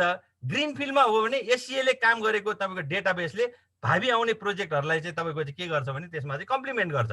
र यो प्रोजेक्ट चाहिँ एससिए गर्दाखेरि चाहिँ तपाईँको सबभन्दा इम्पोर्टेन्ट के छ भने जुन देशमा इन्भाइरोमेन्टल एथिक्स छ, लिगल रेजिमले तपाईँको चाहिँ काम गरिरहेछ, सिस्टम फङ्सनल छ र कुराहरू इम्प्लिमेन्ट भएको छ भने स्ट्राटेजिक इन्भाइरोमेन्टल एसेसमेन्ट चाहिँ जुन रेकमेन्डेसनहरू हुन्छ इट वर्क्स। मैले अघि भनेको कन्ट्रीहरूलाई जहाँ चाहिँ सिस्टम चाहिँ आउट अफ ट्र्याक छ भनेका कुराहरू इम्प्लिमेन्ट भइरहेको छैनन् भने एससिए चाहिँ के हुन्छ भने, म एक्जाम्पल दिन्छु, हामीले 10वटा प्रोजेक्ट सिलेक्सन गर्यो एससिएले भने त्यहाँ राजनीतिक इन्टरफेरेन्स भएर 14औं प्रोजेक्ट अगाडि आयो भने एससिएको काम छैन, विज्ञहरूको काम भएन।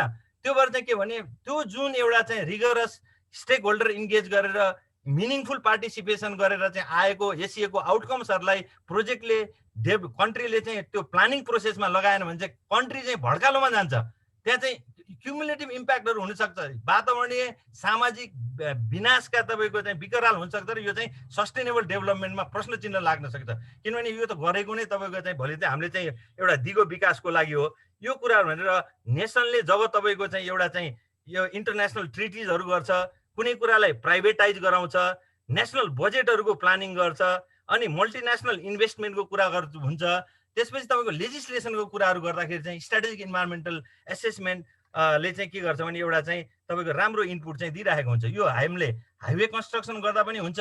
अर्को म एउटा स्ट्राटेजिक यो इन्भाइरोमेन्टल एसेसमेन्ट गर्न चाहिँ खोजिएको तर सफल नभएको चाहिँ इम्प्लिमेन्टेसनमा एक्जाम्पल म यहाँ प्रस्तुत गर्न चाहन्छु। तपाईँको नेपालमा काठमाडौँमा अथवा चाहिँ तपाईँको चाहिँ नारायणघाटमा अथवा चाहिँ काहीँ हाइराइज बिल्डिङहरू हामीले बनाउँदाखेरि एक जमानामा हाम्रो चाहिँ कुरा के आएको थियो भने राइफलको रेन्जभित्र पर्ने संवेदनशील क्षेत्रहरूलाई हामीले चाहिँ यो चाहिँ त्यस्तो किसिमको चाहिँ निर्माण गर्न दिँदै हुँदैन भन्ने किसिमको कुराहरू आएको थियो। पछि त्यो कुरा हराएर गयो। त्यो के हो त, एउटा स्ट्राटेजिक नेसनल स्ट्राटेजिक इनपुट थियो। पछि त्यहाँ राजनीतिक शक्ति र तपाईँको चाहिँ यो व्यापारीहरूको चलखेलले गर्दा यस्तो कुराहरू हराउँछ।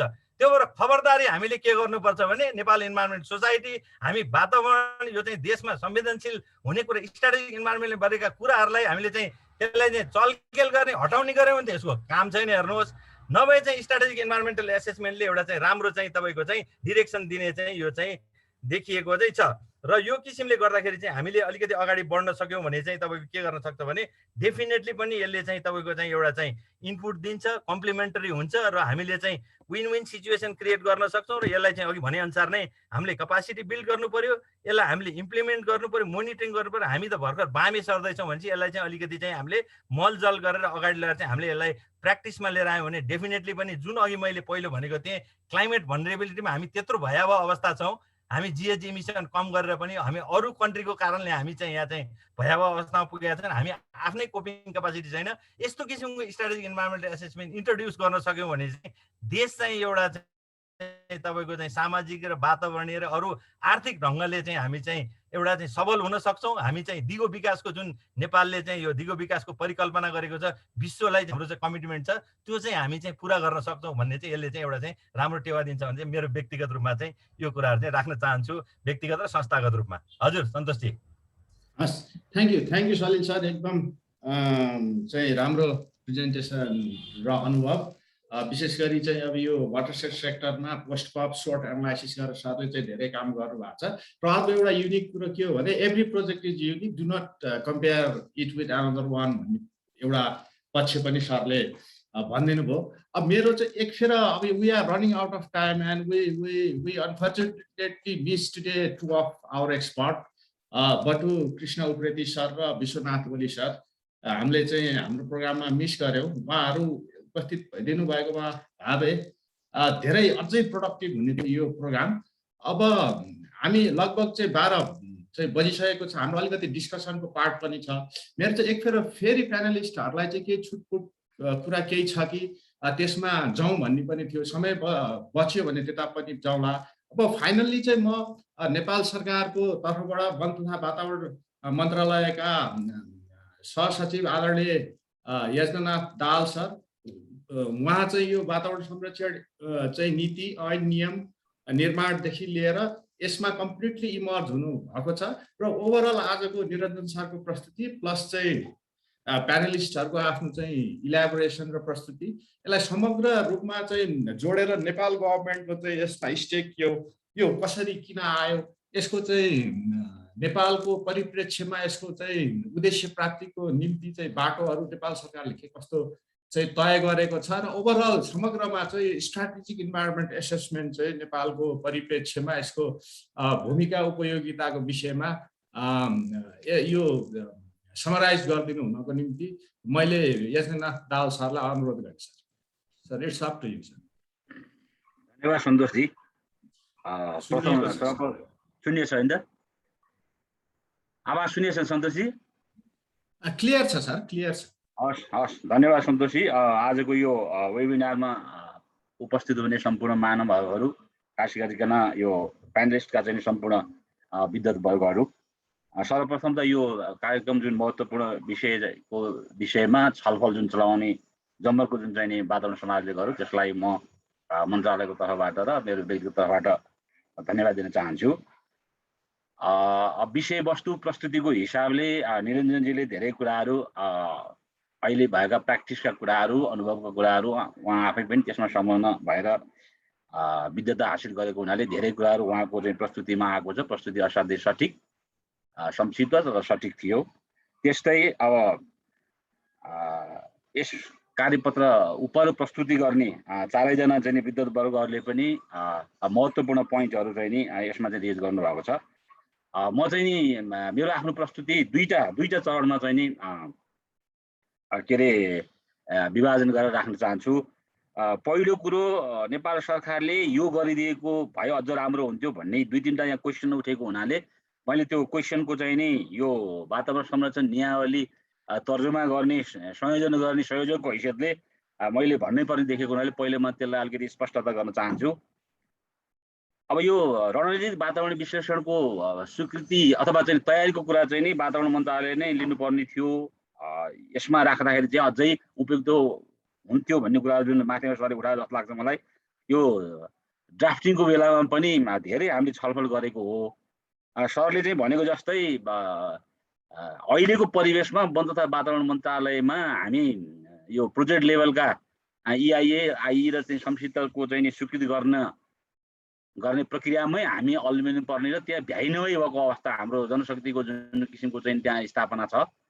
यो के अरे सङ्घीय प्रणाली बमोजिम मन्त्रालयको पुनर्संरचना हुँदाखेरि जुन ढङ्गले चाहिँ नि त्यहाँ महाशाखामा जनशक्तिहरू छन्, अहिलेकै योजनागत तहको चाहिँ नि भनौँ न प्रोजेक्ट लेभलको EIA स्वीकृत गर्नलाई हामीलाई चाहिँ कठिन भएको अवस्थामा यो अलिकति कार्यबोझ हुन्छ भन्ने हिसाबले हामीले यसलाई चाहिँ नि प्रारम्भिक चरणमा अब तत्त मन्त्रालयहरूलाई चाहिँ नि दिउँ भन्ने हिसाबले राखेको हो। यद्यपि सरले भनेको जस्तो यो चाहिँ के थियो भने वास्तवमा विषयगत मन्त्रालयको हिसाबले वन तथा वातावरण मन्त्रालय राख्नु पर्ने छ र अब यो नियावलीमा भएको व्यवस्था हुनाले हामीले चाहिँ 2-4 वर्षको अभ्यास चाहिँ गरिसकेपछि र हामीले आफ्नो चाहिँ क्षमता अभिवृद्धि गरिसकेपछि पक्कै पनि यो वन तथा वातावरण मन्त्रालयले नै यो जिम्मा लिनुपर्ने हुन्छ, लिनुपर्छ भन्ने चाहिँ मैले यसमा यति भने।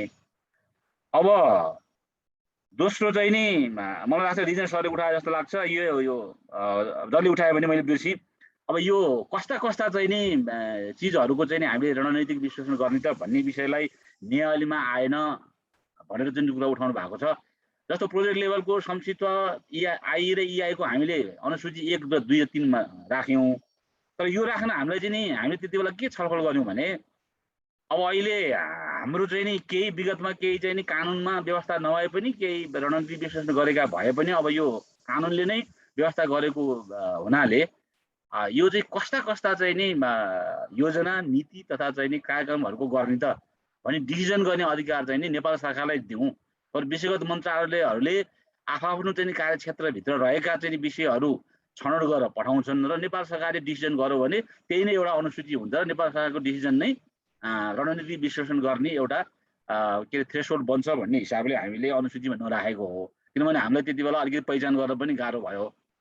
त्यो चाहिँ के थियो भने अब प्र्याक्टिसमा हामी नगएको सैद्धान्तिक कुराहरूको आधारमा मात्रै गर्नुपर्ने हुनाले यसलाई हामीले थ्रेसहोल्ड बनाएर अथवा चाहिँ यो विषयलाई चाहिँ यसको रणनीतिक विश्लेषण गर्ने भन्ने कुरा पहिचान नगरेर नेपाल सरकारलाई नै राष्ट्रिय योजना आयोगसँग चाहिँ नि राष्ट्रिय योजना आयोगको चाहिँ सम्पूर्ण आयोजनाको स्वीकृति गर्ने, सम्पूर्ण नीतिहरूको स्वीकृति गर्ने चाहिँ नि राष्ट्रिय योजना आयोग भएको हुनाले उसको चाहिँ नि सहमतिमा हामीले चाहिँ नि नेपाल सरकारले डिसिजन गर्यो भने उपयुक्त हुन्छ भन्ने ढङ्गले राखेको हो।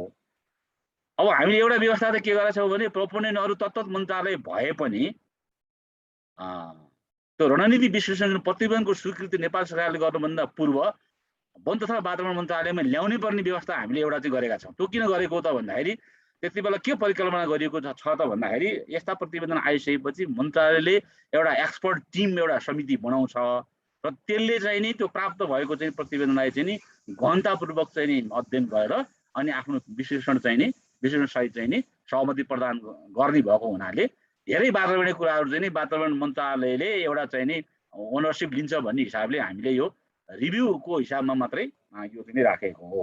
अहिले मैले चाहिँ नि उठेको कुराहरू चाहिँ नि मैले यति नै भने। अब दोस्रो पक्ष यो एउटा क्वेसन त्यहाँ साथीले कहिले उठाउनु भएको थियो, एसेसमेन्ट नमानेर किन विश्लेषण भन्ने होला भनेर चाहिँ नि भन्नुभएको थियो। त्यो चाहिँ नि ऐनको दफा 9 मा नै त्यो मूल्याङ्कन भन्ने साटो विश्लेषण परेको हुनाले हामीले त्यसलाई चाहिँ विश्लेषणै शब्द राख्यौँ। त्यसमा खासै चाहिँ नि के अरे डिफ्रेन्स त्यति नमान्दा हुन्छ, इङ्ग्लिस टर्मिनोलोजीमा अलिकति फरक होला। अब आजको प्रस्तुतिमा एउटा कुरा चाहिँ हामीले के राखिदिनु पाएको भए अझ राम्रो हुन्थ्यो भने हामी धेरै जसो चाहिँ नि यो के अरे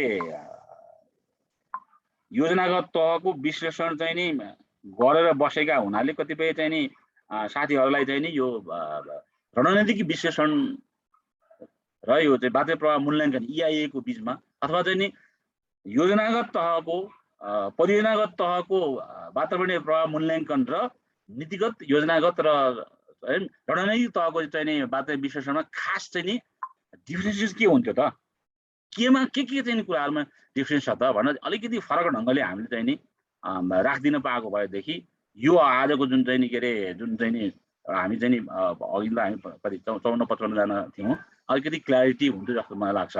खास गरिकन यो ल्याउनु पर्यो किन त, रणनीतिक तहको वातावरण विश्लेषण गर्नु किन पर्यो त, यो चाहिँ नि प्रोजेक्ट लेभलको भन्दा कुन चाहिँ नि बुँदाहरूमा चाहिँ फरक छ त भन्ने हामीले एउटा चाहिँ नि विश्लेषण गरेर त्यसको चाहिँ नि खास भिन्नता चाहिँ छुट्याइदिन सक्नुपर्छ र यो चाहिँ नि अनि अब यस्ता चल्ने फोरमहरूमा हामी यसमा संलग्न अब यो चाहिँ नि नेपाल सरकारका चाहिँ नि अङ्गदेखि लिएर यसमा संलग्न हुने सबै चाहिँ नि नागरिक समाजका अन्य चाहिँ नि गैर सरकारी संस्थाका सबै साथीहरूको बिचमा चाहिँ नि एउटा चाहिँ नि बुझाइ हुन सक्यो भने यो चाहिँ अझ बढी थप प्रष्ट भएर जान्छ भन्ने मेरो भनाइ हो। त्यस कारणले अब हामीले चाहिँ यो प्रस्तुति यस्ता प्रस्तुतिहरू गर्दाखेरि चाहिँ आउने दिनहरूमा रणनीतिक विश्लेषण गर्ने विषय जुन हामी चाहिँ नि स्ट्राटेजिक ढङ्गले हेर्छौँ त्यसमा हेर्ने कुराहरू के हुन्छ र परियोजनागत तहमा चाहिँ नि हामी जुन प्रोजेक्ट लेभलमा हामी गर्छौँ त्यसमा हेर्नुपर्ने कुराहरू के हुन्छ त भन्ने कुरालाई चाहिँ नि भिन्नतावश हेर्नुपर्ने हुन्छ। खास गरिकन 5-7 वटा कुराहरूमा चाहिँ हामीले यो भिन्न रूपमा चाहिँ नि हेर्ने हो। अब यसले क्युमुलेटिभ इफेक्टलाई चाहिँ नि बढी जोड दिन्छ यो। तर अब हामीले परियोजनागत लेभलमा प्रोजेक्टगत तहमा हामीले हेर्ने कुरामा केही सामान्य चाहिँ नि हामीले लिमिटेड चाहिँ नि क्युमुलेटिभ इम्प्याक्ट हेरे पनि रणनीतिक विश्लेषण जस्तो हामीले हेर्दैनौँ। एउटा मुख्य यसको भिन्नता चाहिँ त्यो हो। त्यसै गरी अब चाहिँ नि यो वैकल्पिक व्यवस्थाहरूमा यसले ब्रोडर रूपमा यसले हेर्छ रणनीतिक विश्लेषणले भने।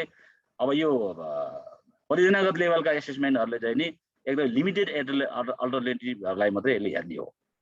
अब परियोजनागत लेभलमा हामीले जुन विश्लेषण गर्छौँ यसले चाहिँ केवल मिटिगेसन र चाहिँ नि उसमा चाहिँ नि के अरे बढी जोड दिन्छ। मिटिगेसन कसरी गर्ने, एभोइडेसन कसरी गर्ने भन्ने दिन्छ भने यसले चाहिँ नि एउटा मिटिगेसन भन्दा पनि एउटा चाहिँ नि वातावरणीय अब्जेक्टिभलाई चाहिँ नि स्थापित गर्ने चाहिँ प्रयत्नहरू गर्दछ। त्यसै गरी अब प्रोसेसकै कुरा गर्ने हो भने परियोजनागत लेभलका एसेसमेन्टहरू चाहिँ नि क्लियर चाहिँ नि यसको चाहिँ नि स्टार्टिङ र इन्डिङ हुन्छ। तर यो रणनीतिकमा त्यस्तो किसिमको चाहिँ नि एकदम मल्टिस्टेज प्रोसेसहरू हुन्छ। त्यो भएको हुनाले यसका चाहिँ नि यी भिन्नताहरूलाई हामीले अलि स्पष्टसँग चाहिँ नि पार्दै जानुपर्ने हुन्छ। अहिले मैले यो भिन्नताको विषयमा यति भने। अब कस्ता परियोजनाहरूको अथवा के अरे कस्ता नीतिहरूको चाहिँ नि कस्ता प्रोग्रामहरूको र कस्ता चाहिँ नि हाम्रा पोलिसीहरूको विश्लेषण गर्ने त भन्ने विषयमा अब यहाँ ऐन प्रस्तुतकर्ता मित्रले चाहिँ कुरा उठाइसक्नु भएको छ। यो विषयमा नियमावलीमा आयो, यसका चाहिँ आधारहरू पनि हामीले प्रस्तुत गऱ्यौँ।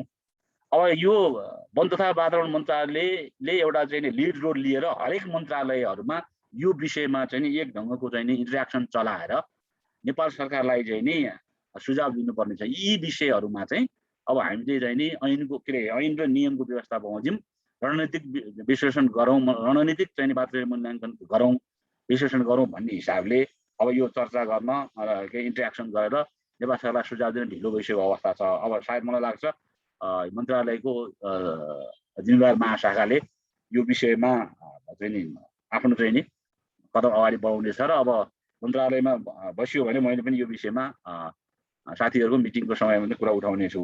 यो भइदियो भने अनि ऐनको चाहिँ नि मर्म बमोजिम, न्यायालयको मर्म बमोजिम हामी केही चाहिँ नि रणनीतिक विश्लेषण चाहिँ वातावरण चाहिँ नि पर्सपेक्टिभमा रणनीतिक विश्लेषण गर्ने चाहिँ कुराहरू चाहिँ अगाडि बढाउन सक्छौँ। यो चाहिँ अब मैले अहिलेलाई यति भने।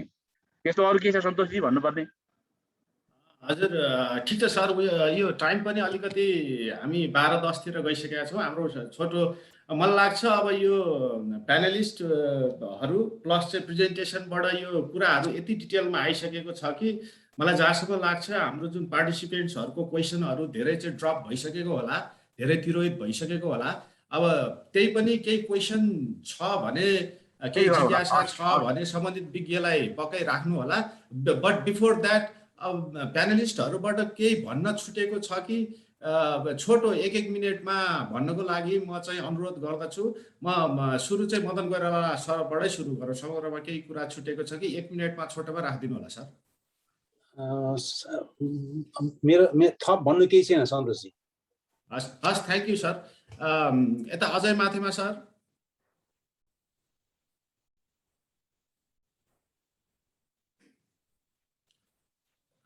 Okay, Salil Devkota sir.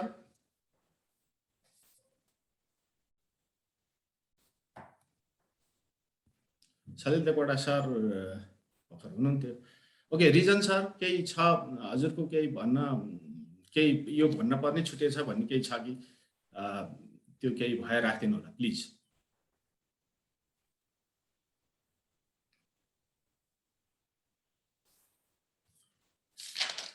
प्यानलिस्टबाट भन्न बाँकी जस्तो त्यस्तो केही कुरा देखिएन।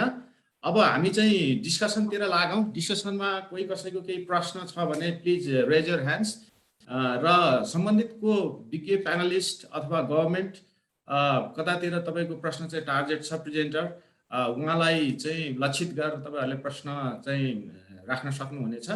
र हाम्रो आजको यो प्रेजेन्टेसनमा एकाडेमिक, प्रोफेसनल र गभर्मेन्ट तिनै तर्फबाट चाहिँ स्ट्राटेजिक इन्भाइरोमेन्ट एसेसमेन्टको विषयमा हामीले धेरै कुरा चाहिँ जान्ने जानकारी पायौँ। If you have any question dear participants please you are welcome.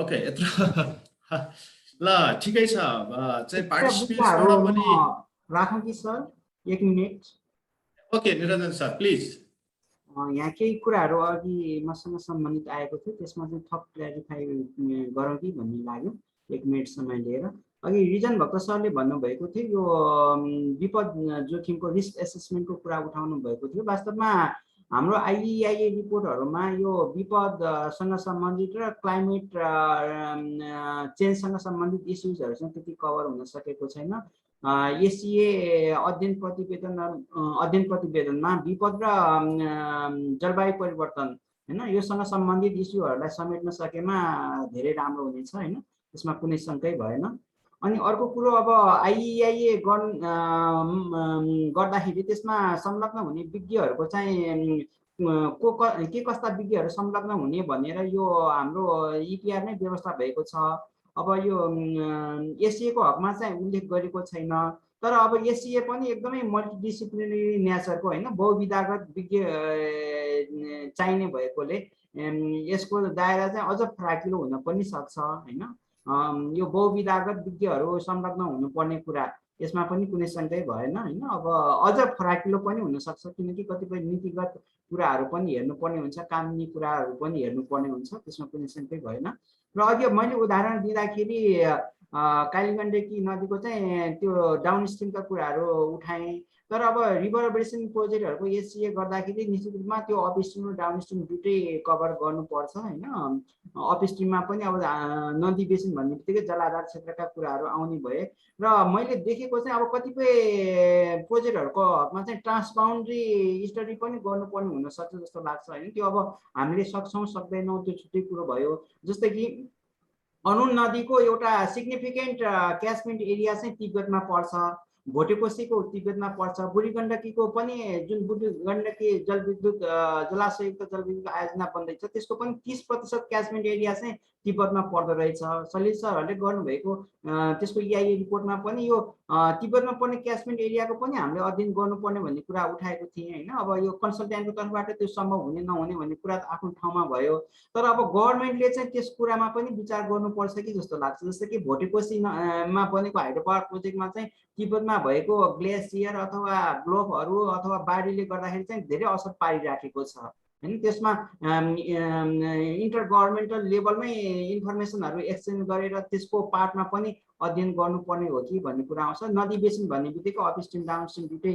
Cover हुने भइहाल्यो र एके दास सरले चाहिँ राम्रो सजेसन दिनुभयो हैन वास्तवमा आइइआइए र एसिएको बीचमा भएको भिन्नतालाई एकदम स्पष्ट रूपमा बुँदागत रूपमा राखेमा सबैलाई अझ राम्रोसँग बुझ्ने मौका पाउँछ त्यसतर्फ पनि आगामी दिनहरूमा चाहिँ ध्यान दिने नै छु धन्यवाद अन्य सरहरूबाट प्राप्त सुझावहरू पनि एकदम मननीय छन् हैन सलिल सर लगायत thank you Niranjan sir for additional information एकदम हजुरलाई फेरि पनि धन्यवाद मलाई लाग्छ अझै माथिमा सरले हात उठाइरहनु भएको छ उहाँले केही भन्न खोज्दै हुनुहुन्छ Ajay sir please Ajay sir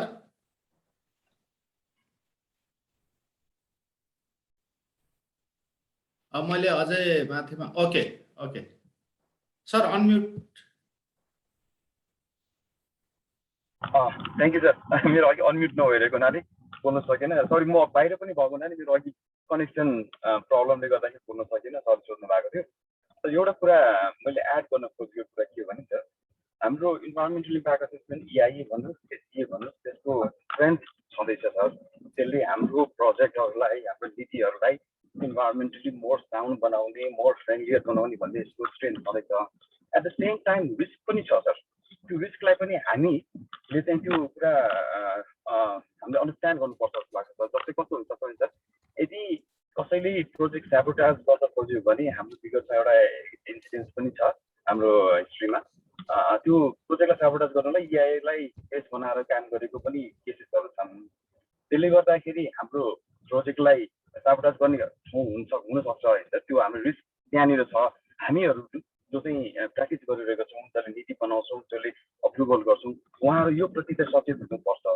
भइराख्नु भएको छ इआइएको लेभलमा तर इआइए लेभलमा प्रोजेक्ट लेभलमा रिस्क छ भने एसिए त नीति लेभलमा रिस्क हुन जान सक्छ प्लानिङ लेभलमा पोलिसी लेभलमा रिस्क हुन जान सक्छ त्यो रिस्क झन् बढी पनि हुनसक्छ त्यस कारण यहाँ हाम्रो यो एसिएमा इन्गेज हुने स्टेक होल्डरले यो कुरालाई पनि एकदम ध्यानले मनन गरेर चाहिँ एसिएलाई एकदम केयरफुल्ली हामीले इम्प्लिमेन्टेसनमा लैजानुपर्छ होला त रिस्क एडभान्टेज अफकोर्स छ तर सँगसँगै रिस्क पनि छ that we have to really consider while we are implementing हाम्रो राष्ट्रिय हितलाई चाहिँ सबभन्दा पहिलासम्म प्रायोरिटाइज राखेर हामीले काम गर्न सक्यो भने चाहिँ यो एकदम राम्रो टुल पनि हुनसक्छ होला सर यति एउटा एड गऱ्यौँ sir thank you thank you Ajay Mathema sir मलाई लाग्छ यजनाथ दाहाल सरले थप केही भन्न खोज्दै हुनुहुन्छ प्लिज सर हुन्छ सन्तोषजी यहाँ एउटा प्रश्न आएछ यो मैसँग सम्बन्धित जस्तो लाग्यो यो स्ट्राटेजिक इन्भाइरोमेन्ट एनालाइसिस चाहिँ कुन निकायले गर्ने हो भोलिन्टरी क्या हो भनेर सोध्नु भएको छ एकजना साथीले मैले थोरै त पहिला भनेको थिएँ एक अगाडि जस्तो विषयगत मन्त्रालयहरूले सूची तयार गरेर नेपाल सरकारसँग पेश गर्ने र नेपाल सरकारले राष्ट्रिय योजना आयोगको के अरे सहमतिमा त्यो सूची स्वीकृत गर्ने भएको हुनाले अब यो नियावलीको अनुसूचीमा व्यवस्था नगरे हुनाले यसो हेर्दा त यो भोलिन्टरी जस्तो लाग्छ तर के छ भने यो विषयगत मन्त्रालयहरूलाई अलिकति झकझक्याउन वन तथा वातावरण मन्त्रालयले चाहिँ आग्रह गरिसकेपछि यसको सूची स्वीकृत गरेपछि यो भोलिन्टरी होइन यो अनिवार्य बन्द छ त्यसलाई हामीले थोरै भोलिन्टरी चाहिँ बनाएकै हो किनभने हामीले चाहिँ त्यति बेला इन्भिजन गर्न अलिक कठिन भएको हुनाले नियावलीमा नराखेको हो तर यो चाहिँ नि फेरि 100% चाहिँ नि अब भोलिन्टरी चाहिँ होइन फेरि त्यो भएको हुनाले अब तुरुन्तै हामी वन तथा वातावरण मन्त्रालय यसको चर्चा चलाएर यसको सूचीहरू चाहिँ स्वीकृति गराउनेतर्फ हामी अगाडि बढ्छौँ त्यो भएको हुनाले सूची स्वीकृति भइसकेपछि तिनै सूचीमा रहेका अब तिन योजना हुन सक्छन् अब नीति हुनसक्छ रणनीति हुनसक्छ के हुनसक्छ त्यो तीनटा पी अन्दाको प्लान पोलिसी र प्रोग्राम मध्ये जेमा पर्छ त्यसको चाहिँ एससिए चाहिँ गर्ने पर्ने हुन्छ मैले अहिले यति भने हवस् धन्यवाद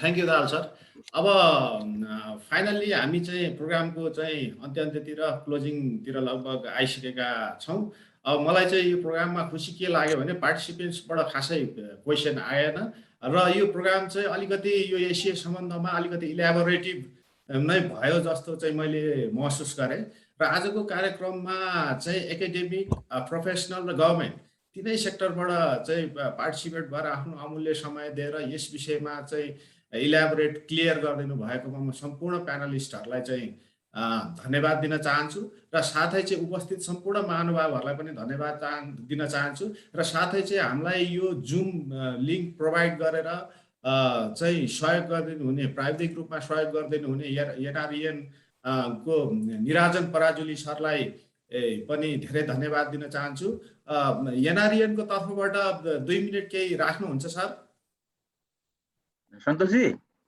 हजुर सर त्यो निरञ्जनजीको चाहिँ प्रेजेन्टेसन चाहिँ नि उ गर्नु होला मेल हालिदिनु होला सेयर गरौँ न सर र फाइनल्ली चाहिँ यो चाहिँ विजया दशमीको चाहिँ शुभकामना दिँदै म चाहिँ भूपेन्द्रजीलाई यो कार्यक्रम चाहिँ ऱ्याप अप गरिदिन क्लोज गरिदिन हुनको निम्ति अनुरोध गर्दै म चाहिँ यसबाट छुट्टिन्छु सबैलाई धन्यवाद हजुर नमस्कार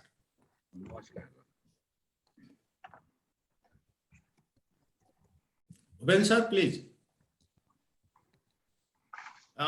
म्युट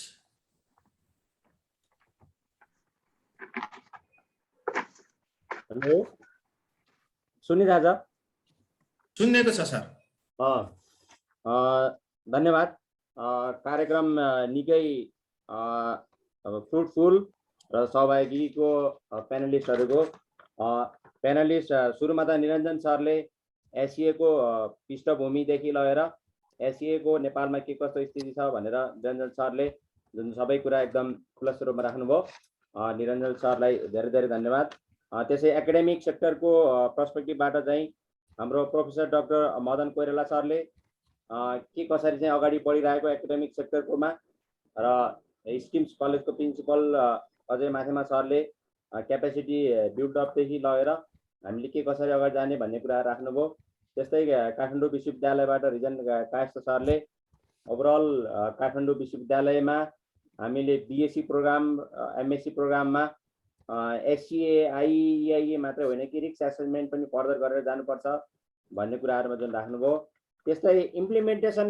सेक्टरमा हामीले प्रोफेसनली के कसरी अगाडि बढिरहेका छौँ हाम्रो स्ट्याटस र कसरी जानुपर्छ भनेर यो क्षेत्रमा लामो समयदेखि काम गरिराख्नु भएको इन्जिनियर सलिल देवकोटा सरले चाहिँ यसको IEIA देखि लगेर हाम्रो एसियालाई अझ फर्दर कसरी जाने भन्ने कुराहरूमा राख्नुभयो। अब NPC अरू देशहरूको प्र्याक्टिसलाई हामीले पनि क्यारी अन गरेर अगाडि जाँदाखेरि र ग्रिन फिल्ड प्रोजेक्ट्सहरूलाई ब्राउन फिल्ड प्रोजेक्ट्सहरूलाई छुट्याएर अगाडि जाने भन्ने कुराहरू र त्यस्तै अब पोलिसी लेभलमा जुन यज्ञ सरले हाम्रो नेसनल इन्भाइरोमेन्ट पोलिसी होला अथवा चाहिँ IEIA र अहिलेको रणनीतिक यो वातावरणीय विश्लेषणलाई हामीले कुन पर्सपेक्टिभबाट ल्याएका थियौँ र हामीले अब आगामी दिनमा अन्य मन्त्रालयहरूसँग कोअर्डिनेसन अथवा चाहिँ फर्दर छलफल गरेर कसरी जाने भन्ने कुरा राख्नुभयो। समग्र रूपमा हामीले छोटो समयमा प्यानलिस्ट सबैलाई जुन हाम्रो अतिथिहरूलाई छोटो समयमा जानकारी दियौँ। उहाँहरू सबैले आफ्नो अमूल्य समय दिनुभयो। निश्चय पनि आज बिदाको दिन हाम्रो पर्सनल धेरै कामहरू थिए होला, आउनुभयो। त्यसै गरी सम्पूर्ण जुन सहभागी आफ्नो अमूल्य समय दिई कसैले चाहिँ अब च्याट बक्समा चाहिँ आफ्नो चाहिँ क्वेसनहरू राख्ने र छुट्टै सल्लाह सुझाव दिनुभयो। यो सबैलाई नेसले चाहिँ वर्णन गरेको छ र आगामी दिनमा नेसले यस्ता कार्यक्रम गर्यो भनेपछि अथवा हामी गर्ने जमर्को गर्छौँ, यहाँहरूको साथ सहयोग हुनेछ र नेपालको वातावरण क्षेत्र अगाडि बढाउनमा चाहिँ हामी सबै हातेमालो गरेर अगाडि जानेछौँ भन्ने कुरा राख्दै समग्र रूपमा SEA को जुन डिस्कसन हाम्रो फ्रुटफुल भयो र यो डिस्कसन मात्रै भन्दा पनि भोलि हामीले इम्प्लिमेन्टेसन लेभलमा जाँदाखेरि वन तथा वातावरण मन्त्रालय र हामी जुन वातावरण सेक्टरमा काम गरिरहेका सबै चाहिँ सँगसँगै गएर SEA को इम्प्लिमेन्टेसन फ्रुटफुल बनाऊ र यो SEA को फ्रुटफुल भयो भनेपछि प्रोजेक्ट लेभलको जुन हाम्रो चाहिँ ब्रिफ इन्भाइरोमेन्टल स्टडी र EIA चाहिँ अझ फ्रुटफुल भएर जुन हाम्रो चाहिँ परिकल्पना गरेको दिगो विकास र आज इन्भेस्टमेन्ट गरेको कुरालाई चाहिँ हामीले चाहिँ भोलिसम्म लङसम्म चाहिँ बेनिफिट लिइराखौँ भन्ने जुन परिकल्पनाले गर्दाखेरि इन्भाइरोमेन्टल एसेसमेन्ट भइरहेछ, त्यसलाई चाहिँ फ्रुटफुल बनाउनको लागि अझ चाहिँ यो एउटा माइलस्टोनको रूपमा चाहिँ काम गरोस् र आगामी दिनमा SEAहरू चाहिँ नेपालको SEA चाहिँ साउथ एसियन अथवा वर्ल्डकै चाहिँ बेस्ट बन्यो, इम्प्लिमेन्टेसन राम्रो भयो भनेर सुन्न पाइयोस्। हामी सबै अगाडि बढौँ। मैले धेरै लामो समय लिएँ। सम्पूर्ण प्यानलिस्ट, सम्पूर्ण सहभागी र जुन NRNले जुन चाहिँ यो फेसिलिटेसन गर्यो र सबैलाई सम्पूर्ण सबैलाई चाहिँ धन्यवाद दिँदै यो प्रोग्राममा अब अन्त्य चाहिँ गर्नको लागि चाहिँ अनुमति तथा चाहिँ सन्तोष दाईलाई फर्दर केही भन्नु छ भनेपछि, नत्र भने अन्त्य भएको चाहिँ मैले घोषणा गरेँ। सम्पूर्णलाई फेरि पनि धेरै धेरै धन्यवाद। धन्यवाद भूपेन्द्रजी। ल सबैजनालाई धन्यवाद। नमस्कार। नमस्कार।